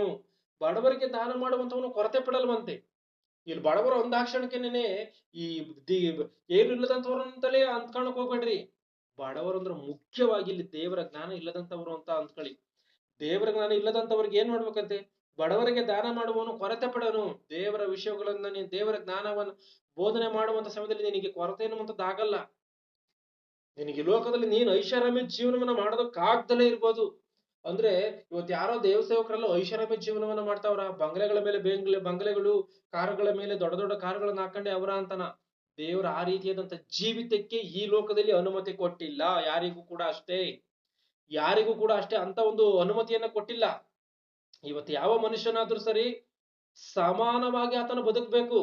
ಇವತ್ತು ಆದಾಮ ಅವಳನ್ನ ನೋಡಿ ನೀವು ಸಮಾನ ದೃಷ್ಟಿಯಿಂದ ನೀವು ಈ ಭೂಮಿಯನ್ನು ವಶಪಡಿಸಿಕೊಳ್ಳ್ರಿ, ತುಂಬಿಕೊಳ್ಳ್ರಿ ಎಂಬುದಾಗಿ ಎಲ್ಲರಿಗೂ ಹೇಳಿದ್ದಾನೆ. ಇವತ್ತು ನನ್ನ ಹತ್ರ 1,000 ಇದೆ ಅಂತಂದ್ರೆ ಪ್ರಪಂಚದಲ್ಲಿ ಇರುವಂತವ್ರು ಎಲ್ಲರಲ್ಲೂ ಕೂಡ 1,100 ಇರ್ಬೇಕು. ಇವತ್ತು ನನ್ನ ಹತ್ರ ಒಂದು ಚಿಕ್ಕ ಮನೆ ಇದೆ ಅಂದ್ರೆ ಎಲ್ಲರ ಹತ್ರ ಕೂಡ ಚಿಕ್ಕ ಚಿಕ್ಕ ಮನೆ ಇರಬೇಕು. ಅಂದ್ರೆ ಸಮಾನ ರೀತಿಯಲ್ಲಿ ಬದುಕಬೇಕು. ಆ ರೀತಿಯಾಗಿ ಇರೋದಕ್ಕೋಸ್ಕರ ಅನುಮತಿ ಕೊಟ್ಟಿದ್ದಾನೆ. ಇವತ್ತು ದೇವರ ಸೇವೆಯನ್ನು ಮಾಡುವಂತವನು ತೃಪ್ತಿಯಿಂದ ಊಟ ಮಾಡಿ ತೃಪ್ತಿಯಿಂದ ನೆಮ್ಮದಿಯಾಗಿರ್ತಾನೆ. ಆತನಿಗೆ ಅವನಿಚ್ಛೆ ಪಟ್ಟಂತ ರೀತಿಯಲ್ಲಿ ಐಷಾರಾಮಿ ಜೀವನವನ್ನ ಈ ಲೋಕದಲ್ಲಿ ಕೊಡಲು. ಪರಲೋಕದಲ್ಲಿ ನೀನ್ ಎಷ್ಟೊಂದು ಗಂಟನ್ನು ಸಂಪಾದನೆ ಮಾಡ್ಕ, ಅದು ನಿನಗ್ ಬಿಟ್ಟಿದ್ದು. ಪರಲೋಕದಲ್ಲಿ ನೀನು ದೊಡ್ಡ ಸಂಪಾದನೆಯನ್ನು ಮಾಡ್ಕೊಂಡ್ರು ದೇವ್ರ ಅದನ್ನ ನಿನಗೆ ಬೇಡ ಅನ್ನಲ್ಲ. ಎಷ್ಟರ ಮಟ್ಟಿಗೆ ಪರಲೋಕದಲ್ಲಿ ಉನ್ನತವಾದಂತ ಸ್ವತ್ತನ್ನು ಸಂಪಾದನೆ ಮಾಡ್ಕೊಂಡ್ರು ಅದು ಒಳ್ಳೇದೇನೇನೆ. ಆದ್ರೆ ಈ ಲೋಕಕ್ಕಲ್ಲ. ಬಡವರಿಗೆ ದಾನ ಮಾಡುವವನು ಕೊರತೆ ಪಡನು, ಕಣ್ಣು ಮುಚ್ಚಿಕೊಳ್ಳುವವನು ಬಹು ಶಾಪಕ್ಕೆ ಒಳಗಾವನು. ದೇವರ ಮಾತುಗಳನ್ನು ಹೇಳುವಂತವನು ಕೊರತೆ ಪಡಲ್ವಂತೆ. ದೇವರ ಮಾತುಗಳನ್ನು ಹೇಳದೆ ಒಬ್ಬ ಒಬ್ಬ ಪಾಪಿಗೆ ದೇವರ ಮಾತುಗಳನ್ನು ಹೇಳದಲ್ಲಿದ್ರೆ ಅವನು ಬಹು ಶಾಪಕ್ಕೆ ಒಳಗಾಗ್ತಾನಂತೆ. ಬಹು ಶಾಪಕ್ಕೆ. ಮಾಮೂಲಿಯಾದಂತ ಒಂದು ಶಾಪ ಅಲ್ಲ ಇದು, ಭಯಂಕರವಾದಂತಹ ಶಾಪಕ್ಕೆ ಒಳಗಾಗ್ತಾನೆ. ಇವತ್ತು ಇಂಥ ದೇವ ಸೇವಕರು ಎಷ್ಟೋ ದೇವರ ಕೆಲಸಗಳನ್ನು ಮಾಡ್ಕೊಂಡು ಸುವಾರ್ತೆ ಸಾರಕೊಂಡು ಓಡಾಡುವಂತ ಸಮಯದಲ್ಲಿ ಎಷ್ಟೋ ಜನ ಭಯಂಕರವಾದಂತ ರೀತಿಯಲ್ಲಿ ಹಿಂಸೆ ಕೊಡುವಂತದ್ದು ನಡೀತಿರ್ತತಿ.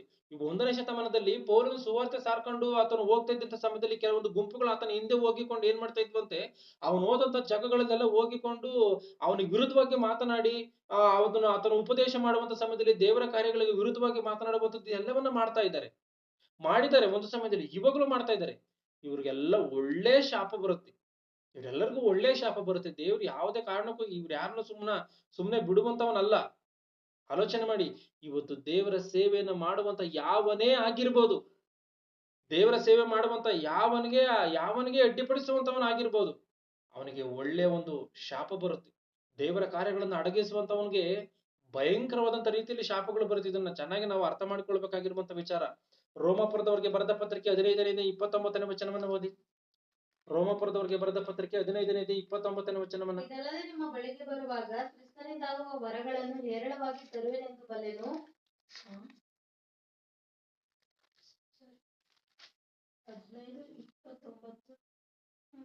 ಇದಲ್ಲದೆ ನಿಮ್ಮ ಬಳಿಗೆ ಬರುವಾಗ ಕ್ರಿಸ್ತನಿಂದಾಗುವ ವರಗಳನ್ನ ಹೇರಳವಾಗಿ ತರುವೆನು. ಅಂದ್ರೆ ಇದಲ್ಲದೆ ನಿಮ್ಮ ಬಳಿಗೆ ಬರುವಾಗ ಕ್ರಿಸ್ತನಿಂದಾಗುವ ವರಗಳನ್ನ, ಕ್ರಿಸ್ತನಿಂದ ಯಾವ ವರಗಳಾಗಿದೆ, ಕ್ರಿಸ್ತನಿಂದಾಗುವ ವರಗಳನ್ನ ನಿಮ್ಮ ಬಳಿಗೆ ಹೇರಳವಾಗಿ ನಾನು ತರುವೆನು ಎಂಬುದಾಗಿ ಬಲ್ಲೆನು ಎಂಬುದಾಗಿ ಪೌಲನಲ್ಲಿ ಹೇಳ್ತಾ ಇದ್ದಾನೆ. ಅಂದ್ರೆ ಯೇಸು ಕ್ರಿಸ್ತನು ಪೌಲನಿಗೆ ಕೊಟ್ಟಿರುವಂತ ವರಗಳು ಯಾವುವು?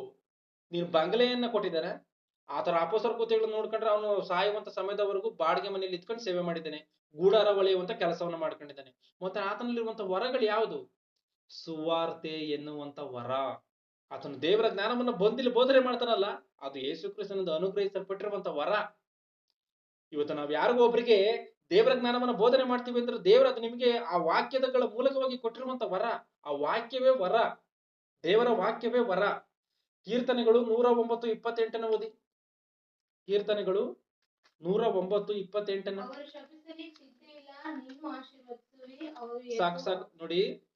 ಅವರು ಶಪಿಸಲಿ ಚಿಂತೆ ಇಲ್ಲ, ನೀನು ಆಶೀರ್ವದಿಸಲಿ. ಅಂದ್ರೆ ಯಾವೊಬ್ಬ ಮನುಷ್ಯನು ಅನ್ಯಾಯವಾಗಿ ಅವನು ಹೆಂಗೆ ಶಪಿಸಿದ್ರೆ ಅದು ಯಾವುದೇ ಕಾರಣಕ್ಕೂ ಯಾವ ಪ್ರಯೋಜನವಿಲ್ಲ. ಯಾವುದೇ ಕಾರಣಕ್ಕೂ ಅದು ಯಾವ ಪ್ರಯೋಜನ ಇಲ್ಲ. ಅವನ ಶಾಪವು ಫಲಿಸಲ್ಲ. ದೇವರ ಈಗ ಬಿಳಾಮನು ಶಪಿಸಬೇಕು ಎಂಬುದಾಗಿ ದುರಾಲೋಚನೆಯಿಂದ ಹೋದ. ಆದ್ರೆ ದೇವರು ಏನ್ ಮಾಡಿದ್ರು? ಆಶೀರ್ವಾದ ಮಾಡಿದ್ರು. ಆ ರೀತಿಯಾಗಿ ಯಾವೊಬ್ಬ ಮನುಷ್ಯನು ದುರಾಲೋಚನೆಯಿಂದ ದುರ್ಬುದ್ಧಿಯುಳ್ಳವನಾಗಿ ಕುಯುಕ್ತಿಯಿಂದ ಶಪಿಸಿದ್ರು ಕೂಡ ಆದ್ರೆ ದೇವರ ಆಶೀರ್ವಾದ ಮಾಡ್ತಾನೆ.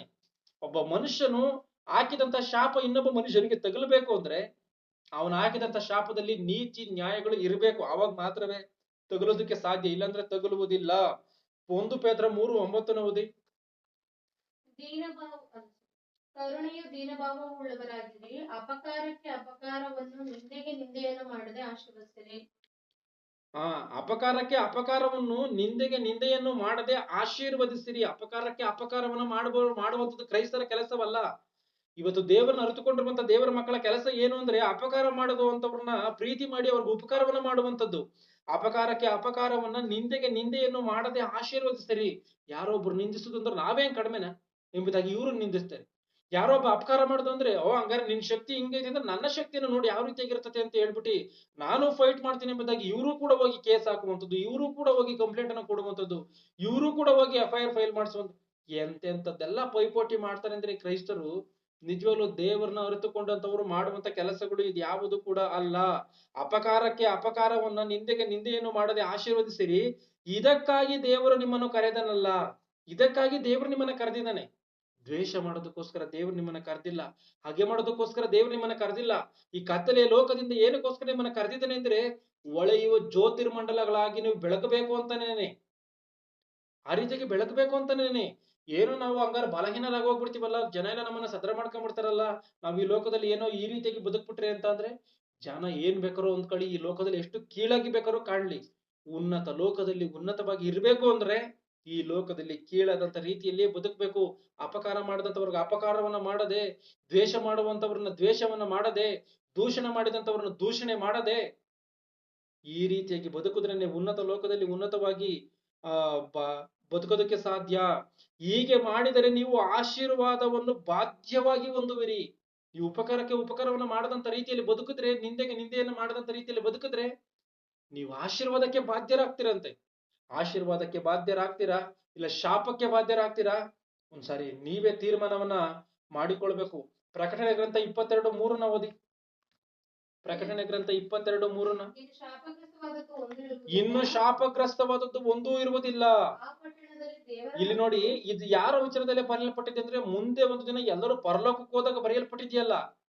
ಪರಲೋಕಕ್ಕೆ ಹೋಗುವಂತ ಸಮಯದಲ್ಲಿ ಆ ಒಂದು ಕಾಲಕ್ಕೆ ಅಂದ್ರೆ ಎಲ್ಲರೂ ಕೂಡ ಪರಲೋಕಕ್ಕೆ ಹೋದಂತ ಸಮಯದಲ್ಲಿ ಏನಿರುತ್ತೋ ಆ ಒಂದು ಗಳಿಗೆಗಳಿಗೆ, ಆ ಒಂದು ಕಾಲಕ್ಕೆ ಬರೆಯಲ್ಪಟ್ಟಿರುವಂತ ಮಾತು ಇದು. ಅದೇನು ಅಂದ್ರೆ, ಶಾಪಗ್ರಸ್ತವಾದದ್ದು ಒಂದು ಇರುವುದಿಲ್ಲ. ಅಂದ್ರೆ ಶಾಪಗ್ರಸ್ತವಾಗಿರುವಂತದ್ದು ಯಾವುದು ಕೂಡ ಪರಲೋಕಕ್ಕೆ ಸೇರಲ್ಲ. ಈ ಭೂಮಿ ಮೇಲೆ ನೀನ್ ಯಾರನ್ನ ಶಿಪಿಸ್ತೀಯ ಅಂದ್ರೆ ನೀನ್ ಪರಲೋಕಕ್ಕೆ ಸೇರಲ್ಲ ಅಂತ ಅದ್ರ ಅರ್ಥ. ನೀನು ದೇವರಿಂದ ಶಾಪಕ್ಕೊಳಗಾಗಿದೆಯಾ, ನೀನ್ ಪರಲೋಕಕ್ಕೆ ಸೇರಲ್ಲ ನೀನು. ಇವತ್ತು ನಾವು ಒಬ್ಬರನ್ನೊಬ್ರು ಶಪಿಸ್ಕೊಂಡೇ ಬದುಕ್ತಾ ಇದೀವಿ ಅಂತಂದ್ರೆ ಪರಲೋಕಕ್ಕೆ ಸೇರಲ್ಲ. ಖಚಿತವಾಗಿ ಅರ್ಥ ಮಾಡಿಕೊಳ್ಬೇಕು. ಅಂದ್ರೆ ನಾವು ಯಾರನ್ನು ಕೂಡ ಶಪಿಸುವುದಕ್ಕೆ ಅನುಮತಿ ಕೊಟ್ಟಿಲ್ಲ ದೇವರು. ನಾವೆಲ್ಲರನ್ನ ನಾವು ಪ್ರೀತಿ ಮಾಡೋದಕ್ಕೋಸ್ಕರ ಮಾತ್ರವೇ ದೇವರು ಅನುಮತಿ ಕೊಟ್ಟಿದ್ದಾನೆ, ಕರೆದಿದ್ದಾನೆ. ಅದರಂತೆಯೇ ಬದುಕಬೇಕು. ಯಾಕೋಬನ ಗ್ರಂಥ 3:9 ವಚನವನ್ನು ನೋಡಿ. ನಾಲಿಗೆಯಿಂದ ತಂದೆಯಾದ ಕರ್ತನನ್ನು ಕೊಂಡಾಡುತ್ತೇವೆ. ಯಾಕೋಬನ ಗ್ರಂಥ 3:9 ವಚನ. ನಾಲಿಗೆಯಿಂದ ಹಾ, ಕರ್ತನಾದ ಕರ್ತನನ್ನು ಕೊಂಡಾಡುತ್ತೇವೆ, ಆದ್ದರಿಂದ ದೇವರ ಹೋಲಿಕೆಗೆ ಸರಿಯಾಗಿ ಉಂಟು ಮಾಡಲ್ಪಟ್ಟ ನಾಲಿಗೆಯಿಂದ ತಂದೆಯಾದ ಕರ್ತನನ್ನ ಕೊಂಡಾಡುತ್ತೇವೆ. ನಾಲಿಗೆಯಿಂದ ತಂದೆಯಾದ ಕರ್ತನನ್ನ ಕೊಂಡಾಡುತ್ತೇವೆ, ಅದರಿಂದಲೇ ದೇವರ ಹೋಲಿಕೆಗೆ ಸರಿಯಾಗಿ ಉಂಟು ಮಾಡಲ್ಪಟ್ಟ ಮನುಷ್ಯರನ್ನ ಶಪಿಸುತ್ತೇವೆ. ಆಲೋಚನೆ ಮಾಡಿ. ಒಂದು ಸಮಯದಲ್ಲಿ ಶಪಿಸಬೇಕಾಗಿತ್ತು. ಯಾವಾಗ ಶಾಪವನ್ನ ಕೊಡ್ತಾ ಇದ್ರು ಯಾರು? ಭಕ್ತಾದಿಗಳು ಶಾಪವನ್ನ ಕೊಟ್ಟಿರುವಂತದನ್ನ ನೋಡಿದಿವಿ. ದೇವರು ಶಾಪಿಸಿರುವಂತದನ್ನ ನಾವು ನೋಡಿದಿವಿ. ಆದ್ರೆ ಈಗಿನ ಕಾಲಕ್ಕೆ ನಾವು ಶಪಿಸುವಂತ ಅಧಿಕಾರ ಯಾವ ರೀತಿಯಾಗಿದೆ? ಶಪಿಸಬೇಡ್ರಿ ಎಂಬುದಾಗಿ ಹೇಳಿದ್ದಾನೆ. ನೀವು ಶಪಿಸದೆ ಆಶೀರ್ವದಿಸಿರಿ. ನಾಲಿಗೆಯಿಂದ ತಂದೆಯಾದ ಕರ್ತನನ್ನ ಕೊಂಡಾಡುತ್ತೇವೆ, ಅದರಿಂದಲೇ ದೇವರ ಹೋಲಿಕೆಗೆ ಸರಿಯಾಗಿ ಉಂಟು ಮಾಡಲ್ಪಟ್ಟ ಮನುಷ್ಯರನ್ನ ಶಪಿಸುತ್ತೇವೆ. ಅದೇ ನಾಲಿಗೆಯಿಂದ ಏನ್ ಮಾಡ್ತೀವಿ? ದೇವರ ಹೋಲಿಕೆಗೆ ಸರಿಯಾಗಿ ಉಂಟು ಮಾಡಲ್ಪಟ್ಟಂತ ಮನುಷ್ಯರನ್ನ ಶಪಿಸ್ತೇವೆ. ಅದೇ ಬಾಯಿಂದ ಸ್ತುತಿ ಶಾಪ ಎರಡೂ ಬರುತ್ತವೆ. ನನ್ನ ಸಹೋದರರೇ, ಹೀಗಿರುವುದು ಯೋಗ್ಯವಲ್ಲ. ಆದ್ರೆ ಒಂದ್ ಸಮಯದಲ್ಲಿ ಪ್ರವಾದಿಗಳು ಶಪಿಸಿದಾರಲ್ಲ, ಆದ್ರಿಂದ ನಾವು ಶಪಿಸಬಹುದಲ್ಲ ಅಂತ ಹೇಳಿ ಅಂದ್ಕೊಂಡ್ರೆ ಇವತ್ತಿಗೆ ನಿನಗೆ ಶಪಿಸುವುದಕ್ಕೆ ಅನುಮತಿ ಇಲ್ಲ. ಇವತ್ಯಾರು ಕೂಡ ಶಪಿಸಂಗಿಲ್ಲ. ಚೆನ್ನಾಗಿ ಈ ವಿಚಾರವನ್ನ ಅರ್ಥ ಮಾಡಿಕೊಳ್ಬೇಕು. ಅಂದ್ರೆ ನಮ್ದು ಆಶೀರ್ವಾದ ಮಾಡುವಂಥದ್ದು ಮಾತ್ರವೇ. ನಮಗೆ ಶಾಪವನ್ನ ಕೊಟ್ಟಂತವ್ರಿಗೆ, ನಮಗೆ ಶಾಪವನ್ನ ಹಾಕಿದಂತವ್ರಿಗೆ ಪ್ರತಿಯಾಗಿ ನಾವು ಶಾಪವನ್ನ ಹಾಕುವಂಥದ್ದಲ್ಲ. ಇವತ್ತು ನಾವೇನೋ ನಮ್ಮ ಶಾಪಗಳು ಹಂಗಾರೆ ನಾನು ಮಾಡಿರುವಂಥದ್ದು ನೀತಿಯಾಗಿದೆಯಲ್ಲ, ನಾನು ಮಾಡ್ತಿರುವಂಥದ್ದು ಒಳ್ಳೆ ರೀತಿಯಾಗಿದೆಯಲ್ಲ, ನಾನೀಗ ಅವನಿಗೆ ಶಾಪ ಕೊಡುವಂಥದ್ದು ನ್ಯಾಯವಾಗಿದೆ ಅಂತ ಹೇಳಿ ಒಬ್ಬ ಮನುಷ್ಯನನ್ನು ಶಪಿಸ್ಬೋದು ಅಂತ ಅಂದ್ಕೊಂಡ್ರೆ ಅದು ತಪ್ಪು. ನಿನ್ನ ಮಾತುಗಳು ನ್ಯಾಯವಾಗಿ ನೀತಿಯಾಗಿ ಎಲ್ಲವೂ ಇದ್ರೂ ಕೂಡ ಶಪಿಸುವುದಕ್ಕೆ ಇವತ್ತಿಗೆ ಅನುಮತಿ ಇಲ್ಲ. ಇವತ್ತಿಗೆ ಶಪಿಸುವುದಕ್ಕೆ ಅನುಮತಿ ಇಲ್ಲ. ದೇವರೇ ನೋಡ್ಕೊಂತಾನ ಅದನ್ನೆಲ್ಲವನ್ನ. ನೀನ್ ನೀತಿಯಿಂದ ನಡಕ. ನೀನು ಶಪಿಸುವಂಥದ್ದು ಬೇಡ.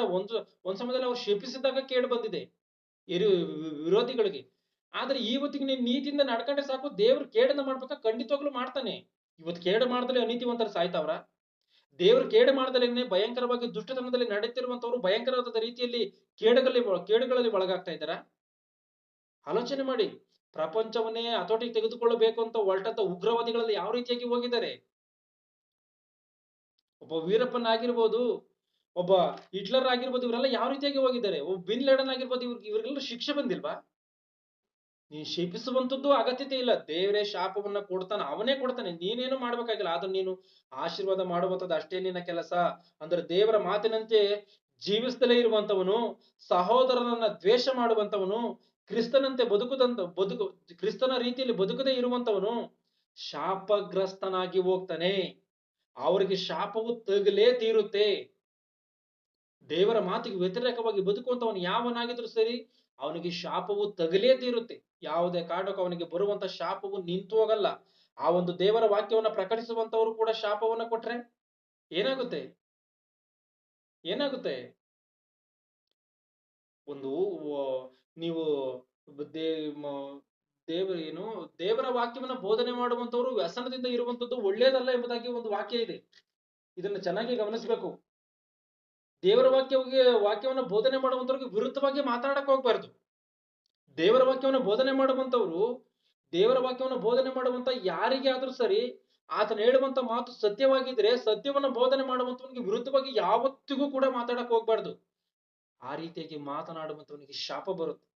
ಯಾಕಂದ್ರೆ ಆತನು ಒಬ್ಬ ದೇವದೂತನು, ದೇವರ ಕೆಲಸವನ್ನು ಮಾಡುವಂತವನು, ಒಬ್ಬ ದೇವರ ಸೇವೆಯನ್ನು ಮಾಡ್ತಿರುವಂತವನು. ಅಂದ್ರೆ ಆತನು ನೀತಿ ಕಾರ್ಯಗಳಲ್ಲಿ ಇದ್ದಾನೆ. ಅದನ್ನ ಗಮನಿಸಿ, ನೀತಿ ಕಾರ್ಯಗಳಲ್ಲಿ ಇದ್ದಾನೆ. ನೀತಿ ಕಾರ್ಯಗಳಲ್ಲಿ ಆತನಿದ್ದಾನೆ. ಆತನು ಒಂದು ವೇಳೆ ಅವನು ಶಪಿಸ್ತಲೇ ಇದ್ರೂ ಪರವಾಗಿಲ್ಲ, ನೀನು ಅವನಿಗೆ ಮಾಡುವಂತ ದ್ವೇಷವನ್ನ ಮಾಡ್ತೀಯೋ ಇಲ್ಲ ಆತನಿಗೆ ತೊಂದರೆಯನ್ನು ಕೊಡ್ತೀಯೋ ಏನ್ ಮಾಡ್ತೀಯೋ, ಒಳ್ಳೆ ಶಾಪವಂತೂ ಖಂಡಿತವಾಗಲೂ ಬರುತ್ತೆ. ಆದ್ರಿಂದ ಜಾಗ್ರತೆಯಿಂದ ಇಂಥ ಒಂದು ಕಾರ್ಯಗಳನ್ನ ಗಮನಿಸಬೇಕು. ಇವತ್ತು ದುಷ್ಟ ಶಕ್ತಿಯಾಗಿರುವಂತ ಸೈತಾನನ ಹಲವಾರು ರೀತಿಯಲ್ಲಿ ಮನುಷ್ಯನ ಶಾಪಗ್ರಸ್ತವಾಗುವಂತ ರೀತಿಯಲ್ಲಿ ಮಾಡ್ತಾ ಇದೆ. ಒಬ್ಬ ಮನುಷ್ಯನನ್ನ, ಸಹೋದರನ ದ್ವೇಷ ಮಾಡುವಂತ ರೀತಿಯಲ್ಲಿ ಶಾಪಕ್ಕೆ ಒಳಪಡಿಸ್ತಾ ಇದೆ. ಇನ್ನೊಬ್ಬ ಮನುಷ್ಯನನ್ನ ದೇವರ ಕೆಲಸವನ್ನು ಮಾಡದೇ ಇರುವಂತ ರೀತಿಯಲ್ಲಿ ನಡೆಸಿ ಅವನನ್ನು ಶಾಪಗ್ರಸ್ತನನ್ನಾಗಿ ಮಾಡ್ತಾ ಇದೆ. ಹಲವಾರು ರೀತಿಯಲ್ಲಿ ಹಲವಾರು ಮನುಷ್ಯರನ್ನ ನರಕದ ಮಾರ್ಗದಲ್ಲಿ ನಡೆಸಿ ದೇವರಿಂದ ಶಾಪಗ್ರಸ್ತರನ್ನಾಗಿ ಮಾಡಿ ಒಂದು ನಿತ್ಯಾಗ್ನಿ ದಂಡನೆಗೆ ತೆಗೆದುಕೊಂಡು ಹೋಗ್ತಾ ಇದೆ. ಇವತ್ತು ತಂದೆ ತಾಯಿಗಳು ಶಾಪವನ್ನ ಹಾಕ್ತಾರೆ. ತಂದೆ ತಾಯಿಗಳು ಈ ಲೋಕದಲ್ಲಿ ಶಾಪವನ್ನ ಹಾಕ್ತಾರೆ. ತಂದೆ ತಾಯಿಗಳು ಹೇಳ್ತಿರ್ತಾರೆ, ನನ್ನ ಉಸಿರು ನಿನಗೆ ತಗ್ಲಲ್ವಾ, ಇಲ್ಲ ನನ್ನ ಶಾಪ ನಿನಗೆ ತಗ್ಲಲ್ವಾ ಎಂಬುದಾಗಿ.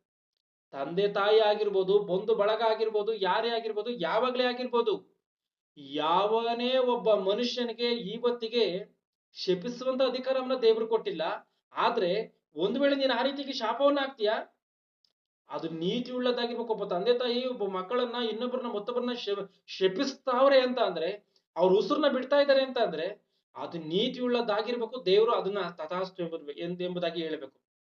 ಯಾಕೆಂತಂದ್ರೆ ಎಷ್ಟೋ ಜನ ಆ ರೀತಿಯಾಗಿ ಓಲ್ಡ್ ಏಜ್ ಹೋಮ್ಗಳಲ್ಲಿ, ಅನಾಥಾಶ್ರಮಗಳಲ್ಲಿ ಇವತ್ತು ತಂದೆ ತಾಯಿಗಳು ಅಲ್ಲಿ ಇದ್ದುಕೊಂಡು ಅವರು ಪಶ್ಚಾತ್ತಾಪ ಪಡ್ತಾ ಇರ್ತಾರೆ, ಅವ್ರು ಪಡ್ತಾ ಇರ್ತಾರೆ, ಕಷ್ಟ ಪಡ್ತಾ ಇರ್ತಾರೆ. ಅಂತ ಒಂದು ಸಮಯದಲ್ಲಿ ಯಾವುದೇ ಕಾರಣಕ್ಕೂ ಮುಂದೆ ಅವರ ಮಕ್ಕಳುಗಳಿಗೆ ಒಳ್ಳೇದಾಗಲ್ಲ.